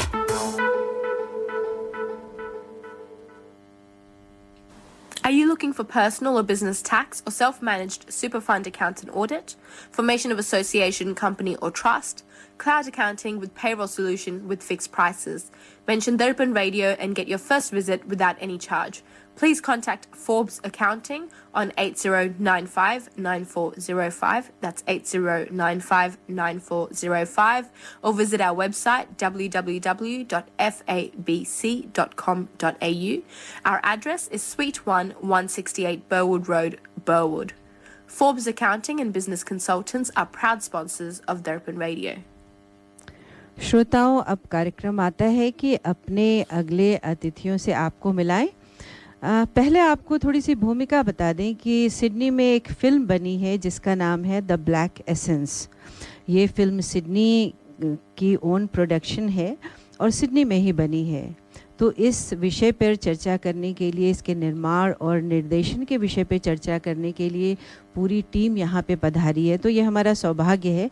तो समय ज़्यादा नहीं है, लेकिन सबसे पहले आपको टीम से मिलाते हैं और उन्हीं के मुख से सुनते हैं उनका परिचय। तो सभी टीम को ब्लैक एसेंस की टीम को दर्पण स्टूडियो में हम बहुत बहुत नमस्कार, अभिवादन करते हैं और आप सभी का स्वागत करते हैं। तो चलिए शुरुआत करते हैं सबसे पहले निर्देशक जी से। तो आप अपने बारे में बताइए, अपना नाम बताइए और परिचय दीजिए। First of all thank you for inviting us. आपको माइक पास करना पड़ेगा थोड़ा जी। तो मेरा नाम साहिल है। जी। मैंने ये फिल्म बनाई है, मैं प्रोड्यूस भी किया है, डायरेक्ट भी किया है और I wrote the story of this film. जी। तो साहिल जी, ये फिल्म सबसे पहले मुझे इसका नाम बहुत इंटरेस्टिंग लगा कि द ब्लैक एसेंस। आपको बिल्कुल सेंटर में बोलना होगा, तो माइक आप अपने पास कर लीजिए। हाँ, बेटर है। ओके। हाँ। तो ब्लैक एसेंस नाम क्यों? ये एक सूफी, जैसे इंडिया में जैसे अलग अलग चक्रा होते हैं, जैसे सूफी में एसेंस रहते हैं। अच्छा। ब्लैक एसेंस, ग्रीन एसेंस रहेगा कंप्रेशन के लिए, व्हाइट रहेगा विल के लिए। तो black is for the hatred. So when you digest your hatred, when you go through your hatred, then you will get the dynamic stillness. वाह। You meet the life, the stillness of the life. जी। तो ये story थोड़ा सा, मतलब I want to define hatred in the story. जी। तो एक poetry मैंने पढ़ा था बहुत टाइम पहले, मैं पोएट्री भी करता हूँ। तो मतलब पोएट्री में ये था कि if you want to see the darkness, don't take light with you. अच्छा। है ना? तो टू सी द डार्कनेस, ये फिलोसॉफी है। हाँ। जी जी। तो to see the darkness, see in the darkness and then darkness will start glowing and showing the different shade of the human emotion. तो ये फिलोसॉफी है, इसकी वजह से ये नाम है और ये फिल्म मैंने बनाई है। और आपने ही लिखा है इस फिल्म को? हाँ, मैंने ही लिखा है इस फिल्म को। अच्छा। तो आपका क्या भारत से ही बैकग्राउंड था निर्देशन का या नहीं? निर्देशन तो मैं यहाँ पे आके मतलब खुद ही सीख लिया। तो कैसे इंटरेस्ट हुआ आपका फिल्मों में, फिल्म बनाने का या फिल्म में आने का? ये एक मिड लाइफ क्राइसिस था शायद। अच्छा। भारत में आप कहाँ से हैं? मैं गुजरात से हूँ। अच्छा। तो कोई बुक पढ़ी होगी या कुछ आपने सोचा होगा कि चलो एक फिल्म बनाते हैं? तो हाँ, हर एक चीज़ करने की, कोई भी आप काम शुरू करते हैं तो उसके पीछे एक वजह होती है। तो वो क्या टर्निंग पॉइंट था कि आपको लगा फिल्म बनानी चाहिए? मैं एक लेवल के बाद मैंने सोचा कि मेरे क्या क्या, मतलब व्हाट आर माय अच्छा, लिस्ट में था आपके? पेंडिंग बकेट लिस्ट में था, तो उसमें था फिल्म मेकिंग। अच्छा। Then I bought a camera. अच्छा। I did photography, I understand the framing वगैरह, मतलब 1-2 साल तो वही किया सब जी। और बहुत सारी मतलब बुक्स पढ़ी, पॉडकास्ट सुने, स्टूडियो बाइंडर करके, मतलब कुछ अच्छे यूट्यूब पे बहुत ही अच्छे मतलब कोर्सेज है जो फिल्म अच्छा। मेकिंग के लिए है, जी जी उसको पढ़ा। फिल्म क्रिटिक्स कैसे करते हैं, फिल्म को स्टडी कैसे, बहुत सारा मटेरियल है, जी तो वो सब मैंने पढ़ा, कुछ नोट्स बनाए हैं कि इसको अगर मैं करूँगा तो ऐसे करूँगा। जी। उसके बाद जब पहली फिल्म बनाई तो उसमें मैंने सब कुछ खुद किया, अच्छा। मतलब लाइट, माइक, कैमरा, एडिटिंग, मतलब सब कुछ खुद किया, because I wanted to understand the film making process. हाँ, तो कह सकते हैं कि सेल्फ लर्निंग प्रोसेस रहा। सेल्फ लर्निंग प्रोसेस रहा। जी जी। मतलब बहुत लोगों ने सिखाया, बहुत लोगों को फोन कर करके मैं लेकिन पागल कर दिया मैंने जी। लेकिन सीखा ऐसे ही। चलिए, बहुत अच्छी बात। अब हम क्रू के कुछ नेम्स हैं हमारे पास। तो दूसरा नाम आता है मनमोहन माकार जी का। तो वो अभी थोड़ा पार्किंग ढूंढ रहे हैं। अच्छा, वो पार्किंग ढूंढ रहे हैं। चलिए, उनका वेट करते हैं। सुमित वर्मा। तो अब हम बातें करेंगे सुमित वर्मा जी से। सुमित, आप अपने बारे में बताइए, भारत में कहाँ से हैं? आपको और पास आना पड़ेगा। तो भारत में आप कहाँ से हैं और कैसे इस फिल्म से जुड़ना हुआ आपका? तो मैं एक्चुअली भारत में दिल्ली से हूँ जी। और मुझे ऑस्ट्रेलिया में करीब 22 साल हो गए हैं। मैंने हेल्थ और साइकोलॉजी की फील्ड में काम किया है, मेंटल अच्छा। हेल्थ, यही मेरा एरिया रहा है। कभी सोचा नहीं था मैंने अपनी लाइफ में कि मैं मूवी करूँगा, ऑल्दो क्रिएटिविटी से मेरा काफ़ी लगाव है। जी। सो साहिल जी मेरे मित्र हैं, इन्होंने मुझे इसकी स्टोरी, जब मैंने इसकी स्क्रिप्ट पढ़ी तो मुझे बहुत अच्छी लगी। वो स्क्रिप्ट जो थी बहुत गहरी थी और काफ़ी फिलोसफिकल थी। तो क्या ये डार्क फिल्म के अंतर्गत आती है या क्या? आई मीन इसको अलग अलग तरह से लोग अलग अलग तरह से देखते हैं। मेरा जो देखने का मायना है कि बहुत सारे एस्पेक्ट लाइफ के ऐसे हैं जो मेंटल इलनेस एक ऐसा एस्पेक्ट है, स्पेशली इंडियन कम्युनिटी के अंदर की अभी भी बहुत सारा स्टिग्मा अटैच है। लोग इसको ओपनली नहीं कहते हैं, बात नहीं करना चाहते बात हैं। नहीं करना चाहते हैं। जी। और कमिंग एज ए माइग्रेंट हम बहुत सारे स्ट्रेसेस को फेस करते हैं लाइफ के अंदर। Caring is one of loved one की केयरिंग करना, एक सोसाइटी हमसे एक्सपेक्ट करती है कि हम लव्ड वन की केयरिंग करें, पर कहीं ना कहीं वो टोल भी लेती है पेरेंट्स के ऊपर या केयर गिवर्स के ऊपर। तो मेरे लिए ये था कि ये एक हिडन सा मैसेज था कि कैसे ये टोल ले सकती है। तो इसमें मैंने एक साइकोलॉजिस्ट का रोल किया है। अच्छा। और it's very interesting role because मैं साइकोलॉजिस्ट हूँ। और आई थिंक ये रोल आपको सूट करता है क्योंकि मुझे तो नजर आता है। आई थिंक साहिल ने भी यही कहा था शायद, अच्छा। इसीलिए मुझे इन्होंने कहा कि, और मैंने जब वो रोल किया तो मुझे ऐसा लगा नहीं कि मैंने रोल किया। आई डोंट नो अच्छा। कि एक्टिंग कैसे आएगी, मैंने मूवी देखी नहीं है, लेकिन मैंने उसको वाकई में एंजॉय किया। मुझे ऐसा लगा कि एक कैरेक्टर मैं था उसके अंदर और ये फैमिली है, एक घर है और सब कुछ है और मैं सब कुछ देख सकता हूँ कि क्या हो रहा है वो घर के अंदर, but I can't change it. My loyalty is to my patient. So it was very interesting. बिल्कुल, बहुत अच्छी बात। तो चलिए अब आपसे बात करते हैं। आप अपना नाम बताइए। हाँ जी, मेरा नाम अभिनय मेहता है। मैं इस फिल्म में असिस्टेंट डायरेक्टर की भूमिका। जी, तो आप अपनी जर्नी और परिचय दीजिए। हाँ जी, मेरा भारत में कहाँ से? मैं गुजरात से हूँ जी। और पहली बार मैं साहिल सर से मिला तब उन्होंने मुझे the first script reading we did together. अच्छा। पहले तो कहानी सुनी। अच्छा। और the way he wanted to show the film, वो मुझे बहुत अच्छी तरह से पता चल गया था कि वो कैसे बनाना चाहते और क्या दिखाना चाहते इस फिल्म में। तो तब से मैं उनके साथ जुड़ गया हूँ। तो आपका कोई प्रीवियस एक्सपीरियंस था इस क्षेत्र में? मैं एक्चुअली ड्रामा में हूँ। अच्छा। तो मैंने 100 से ज़्यादा स्क्रिप्ट लिखी है। अच्छा, स्क्रिप्ट लिखे हैं आप? अरे वाह। गुजराती में। अच्छा, हाँ, फिर भी तो हाफ एन आवर प्ले होते हैं, एकांकी बोलते हैं जिसको। जी जी, तो वो आपका अनुभव रहा। हाँ। चलिए, अब बहुत अच्छा लगा आपसे मिलके।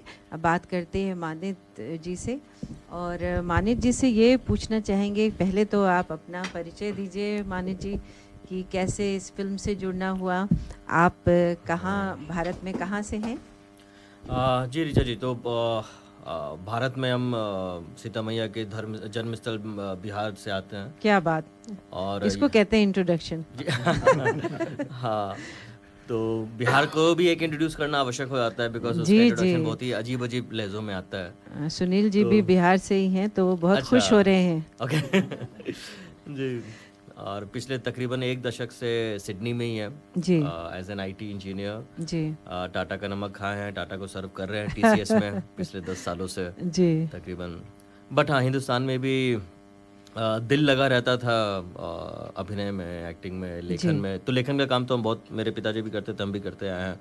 जी। फिर यहाँ आए तो फिर वो थोड़ा सा बैक सीट पे गया बिकॉज ऑफ अदर चीज़ें। ऑब्वियसली यहाँ पे आने के बाद आपका मन बहकता है, थोड़ा नई चीज़ें देखते हैं तो। जी। बट साहिल जी से मुलाकात हुई थी इनके पिछले मूवी के प्रीमियर के दौरान, तो उनसे पहले दल बात होती थी कभी, तो उस समय गए थे। तो वो मूवी भी हमने करनी चाहिए थी बट समहाउ नहीं मिली थी। फिर ये मूवी जब इन्होंने बनाना चाहा तो फिर इनसे फिर कांटेक्ट किया। फिर तो इसमें आपका क्या रोल है इस फिल्म तो में? इस मूवी में मेरा एक राइटर का रोल है। अच्छा। जी हाँ, तो मूवी के राइटर तो साहिल जी है बट मूवी में हाँ। एक राइटर का रोल हम प्ले कर रहे हैं। जी। तो अभिनय कर रहे हैं आप? जी हाँ, तो उसमें अब अभिनय हमारा रहेगा एक लेखक का। तो और उस लेखक का काम है मूवी को एंकर करना एज एन नरेशन, बिकॉज एक जो बाप बेटी की कहानी है उसके ऊपर हम एक नॉवेल लिखना चाह रहे हैं। अच्छा। और उसके थ्रू ये पूरी कहानी बताई जा रही है ताकि हम वो नॉवेल कैसे लिख सके। जी। तो एक तरह से हाँ, एक एंकर का काम है, रोल छोटा है लेकिन मूवी को आगे बढ़ाने में काफी कारगर रोल है। और शुक्रिया भूमिका है, साहिल जी का। इम्पोर्टेंट भूमिका जी है। हाँ। बहुत अच्छी बात। और साहिल जी के पास फिर लौटते हैं और साहिल जी ये पूछना चाहूँगी कि क्या इस मूवी का निर्माण और निर्देशन बहुत डिफिकल्ट था, बहुत मुश्किलें आई आपके सामने? हाँ, काफ़ी मुश्किलें आई। जैसे कि हर एक चीज़ में पूरा टीम जो पहले जो टीम को हमने लिया है, तो पूरा टीम चेंज हो गया जी। क्योंकि क्रिसमस छुट्टियाँ थी तो हर हाँ, एक को हाँ। कुछ ना कुछ लास्ट मोमेंट में आ गया। जी। लोकेशन में काफ़ी प्रॉब्लम हुआ कि अच्छा। लोकेशन मुझे जो मैंने सिलेक्ट किया था वो मैं कर नहीं पाया। अच्छा। तो जैसे फिल्म आप बनाते हो तो नॉर्मली वाइट बैकग्राउंड वाली वॉल नहीं चाहिए। अच्छा। आपको वॉल चाहिए कलर्ड बैकग्राउंड, जी, नहीं तो जी। लाइट रिफ्लेक्ट करे, वो कुछ टेक्निकलिटी है। अच्छा। तो मुझे मिला नहीं, मुझे वाइट बैकग्राउंड वाला ही वॉल मिला। अच्छा। हाँ, फिर हमने लाइट को ऐसे इस तरह से रखा कि वी मैनेज्ड इट। बहुत अच्छी तो इस बात। तरह के बहुत टेक्निकल डिफिकल्टीज आई, क्रू के साथ डिफिकल्टी आई। जी। तो सारे कलाकार जो हैं वो सिडनी के ही हैं? हाँ, सभी आपके कलाकार लोकल सिडनी के, कलाकार हाँ, हैं। लोकल। तो ये मुझे बहुत अच्छी बात लगी कि पूरा आपका क्रू, चाहे वो फिल्म निर्माण हो, निर्देशन हो या आपके कलाकार, वो सभी सिडनी से आपने लिए। हाँ, ये है। तो अब फिल्म के बारे में बताइए कि अगर हम देखना चाहें तो कब देखें और कहाँ देखें? तो अभी तो हम फिल्म का प्रीमियर कर रहे हैं विच इज अच्छा। ऑन 27 जुलाई। जी। हमने एक थिएटर किया है, रोजविल सिनेमा, जो पुराना जो नॉस्टैल्जिक अच्छा। टाइप का अरे सिंगल वाह। हाँ, स्टैंड हाँ। अलोन थिएटर है जी। और उसी में हम लोग प्रीमियर कर रहे हैं। तो सब फ्रेंड्स, फैमिली, एक्टर्स की फैमिली और कुछ टिकटें हम लोग सेल भी कर रहे हैं। जी। तो वहाँ पे प्रीमियर होगा। उसके बाद कुछ OTT से हमारा बात चल रहा है, तो किसी एक OTT पे आ जाएगा फिल्म। अच्छा, नहीं, बहुत अच्छी बात है। और हम चाहेंगे श्रोतागण भारी संख्या में पहुँचे प्रीमियर के दिन। तो कैसे टिकट वो प्राप्त कर सकते हैं? तो हम लोग प्रीमियर टिकट करके एक टिकटिंग वेबसाइट है जो जी। टिकट बेचते हैं, वहाँ पे ये फिल्म को रखा है और लोग वहाँ से खरीद सकते हैं। सीनियर सिटीजन के लिए हमने डिस्काउंट रखा है, तो अगर आप सीनियर कोड यूज़ करोगे तो आपको टिकट $5 में मिलेगा। अच्छा। और नॉर्मली $15 और टिकट का कितनी वैल्यू लंबी है। है ये फिल्म? 1 घंटा 10 मिनट 15 मिनट की, मतलब अच्छा। 1.25 घंटे की। हाँ, जी, जी, 1.25 घंटे की फिल्म बहुत है। अच्छी बात है। तो और क्या कहना चाहेंगे आप? तो फिल्म का जो पूरा सार जो है जी। उसका ये है कि एक ह्यूमन इमोशंस कैसे काम करते हैं जी। और साइकोलॉजी कैसे काम करती है जी। और डेथ क्या अपने साथ क्या मैसेज छोड़ के जाता है। हाँ, काफ़ी स्ट्रॉन्ग सब्जेक्ट लग रहा है मुझे, क्योंकि आपके फिल्म में साइकोलॉजिस्ट हैं, राइटर हैं, तो मुझे तो काफ़ी सीरियस ये सब्जेक्ट लगता है। जी, मानिक जी। जी, एक बात और बोलना था। नॉर्मली जब हम लोग डार्क और साइकोलॉजिकल सुनते हैं तो एक थर्ड वर्ड सामने आता है, थ्रिलर। जी। लेकिन इस थोड़ा भय भी लगता है। भय तो डेफिनेटली लगता है। जी। जैसे लोग बोलते हैं ना, it's a dark psychological thriller. जी। लेकिन इस मूवी में thrills definitely you will find in different frames, but यहाँ पे जैसा साहिल जी ने बोला, emotion is the main context in the movie. और इसका एक बड़ा खूबसूरत डायलॉग है जो मुझे बहुत पसंद आता है, क्योंकि जैसे हेट्रेड जो बोला ब्लैक एसेंस का मतलब होता है, यहाँ पे हम लोगों ने ट्राई किया डेथ को कैसे डिफाइन किया जाए इस मूवी के थ्रू. तो बड़ा प्यारा सा डायलॉग है कि व्हाट इज डेथ. अच्छा. It's an event or end of an event. तो डेथ क्या होता है, क्या वो एक हादसा है, एक कोई एक्टिविटी है, इवेंट है, या फिर उसका अंत है, चाहे वो जिंदगी हो या बहुत ही डिफरेंट अप्रोच और डिफरेंट एंगल है इस मूवी का. जी हाँ. और इंग्लिश देखना पड़ेगा पिक्चर ये जो है. तो इंग्लिश में है ये मूवी? नहीं, हिंदी में. हिंदी में है ये. तो श्रोता जो आएंगे दर्शक देखने के लिए, वो क्या अपने साथ लेके जाएंगे? तो ये ये जो मनीत ने बोला कि what is death, is an event or end of an event, तो हमने ओपन एंडेड रखा है. It's an open question. अच्छा. The question is basically what is the point of human existence. जी. तो उसी क्वेश्चन को एड्रेस किया है हमने. हेट्रेड इज अ मीडियम, क्योंकि बहुत सारे इमोशन ऐसे हैं जिसको हम टच नहीं करते. जी. Love and everything is so overrated, लेकिन जो हमारी डार्क इमोशन है, और पूरे वर्ल्ड में जो वॉर ये सब हो रहा है, because we suppress the hatred, we don't see our dark side, right? Definitely, yes. तो उसकी वजह से हमने क्या किया है कि इसको ओपन एंडेड रखा है. मतलब कोई एंड नहीं, it's a question rather than. और सीक्वल भी बन सकता है. आजकल तो सीक्वल का जमाना है, तो उसमें आपके 2 फायदे हो जाएंगे. हाँ, सीक्वल भी ब्रेक ले लेते हैं. हाँ, ब्रेक लेते हैं. और मुझे लगता है कि ये इंटरव्यू जो है हमें जल्दी समाप्त करना पड़ेगा. तो एक बार आखिरी संदेश ले लें सबसे, और फिर गाने की ओर बढ़ते हैं. तो जाते जाते आप क्या कहना चाहेंगे साहिल जी? मैं तो कहूँगा आइए फिल्म को और ओपन एंडेड उससे देखिए film, and be open to give us a feedback and help us to improve on our creativity. जी, थैंक यू. मानी जी, आप एक बार फिर से बता दीजिए कैसे टिकट प्राप्त करें और कहाँ ये मूवी होगी? जी हाँ. तो मूवी 27 जुलाई को end of this month Sunday सुबह 10:15 से शुरू होगा. रोजविल सिनेमाज, रोजविल थिएटर है, चैट्सवुड वाले लाइन में, इट्स वेरी क्लोज टू चैट्सवुड. और 10:15 से शुरू हो रहा है. टिकट्स हम लोग प्रीमियर टिकट्स नाम का एक वेब पोर्टल है, वहाँ पे आप जाएंगे and you just search for the black essence जी, और वहाँ पे आपको टिकट्स मिल जाएगा. मोस्ट ऑफ द टिकट्स अभी अब काफ़ी लिमिटेड बचे हैं, but you can always contact us. Facebook पे आपको अनुसंधान फिल्म्स करके पेज है, जो प्रोड्यूसर्स का प्रोडक्शन हाउस का पेज है, तो वहाँ पे आप कॉन्टैक्ट करेंगे, टिकट्स मिल जाएंगे. Please do come. And the takeaway is कि आप अपने लिए एक सवाल लेके जाओगे which you can always answer within yourself. बहुत अच्छी बात. सुमित जी, आप क्या कहना चाहेंगे, लास्ट वर्ड्स? आई थिंक मैं ये कहना चाहूँगा कि मैंने फर्स्ट टाइम मूवी को मैं काम किया, but there is a lot of effort that goes in specially हम जब यहाँ पर आते हैं. I know Sahil have worked day and night for this movie, so I mean it would be good that the community support the creativity and ताकि आगे भी इस तरह की मूवी बन सके और we can create this whole creative hub of Hindi movie within Sydney. नहीं, और बहुत अच्छी शुरुआत हुई है कि सिडनी में जो है ओन प्रोडक्शन है सिडनी का, और ये काम और आगे बढ़े. तो जब हमारे श्रोतागण जाएंगे देखने और आपके काम को सराहेंगे, तभी ये काम आगे बढ़ पाएगा. जी, आप के लास्ट वर्ड क्या कहना चाहेंगे हमारे श्रोताओं से? आप आइए, देखिए फिल्म 27 जुलाई को 10:15 बजे रोजविल सिनेमा. जी, धन्यवाद आप सभी क्रूज का यहाँ आने के लिए और हमें इतनी अच्छी बातें बताने के लिए. ब्लैक एसेंस के लिए आप सबका बहुत बहुत धन्यवाद और शुभकामनाएं.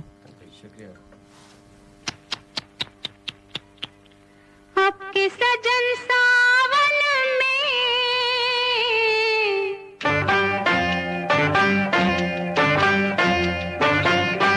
आपके सजन सावन में आग लगेगी बदन में. घटा बरसेगी मगर तरसेगी नजर मिल न सकेंगे.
Contact The Hindi Show for sponsorship and phone 0413 385 976. दर्पण हिंदी कार्यक्रम में स्पॉन्सरशिप के लिए संपर्क करें फोन नंबर 0413385976।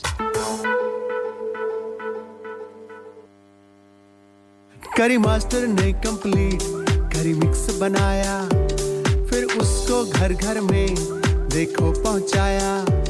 घंटों की कुकिंग को मिनटों में कर दिखाया।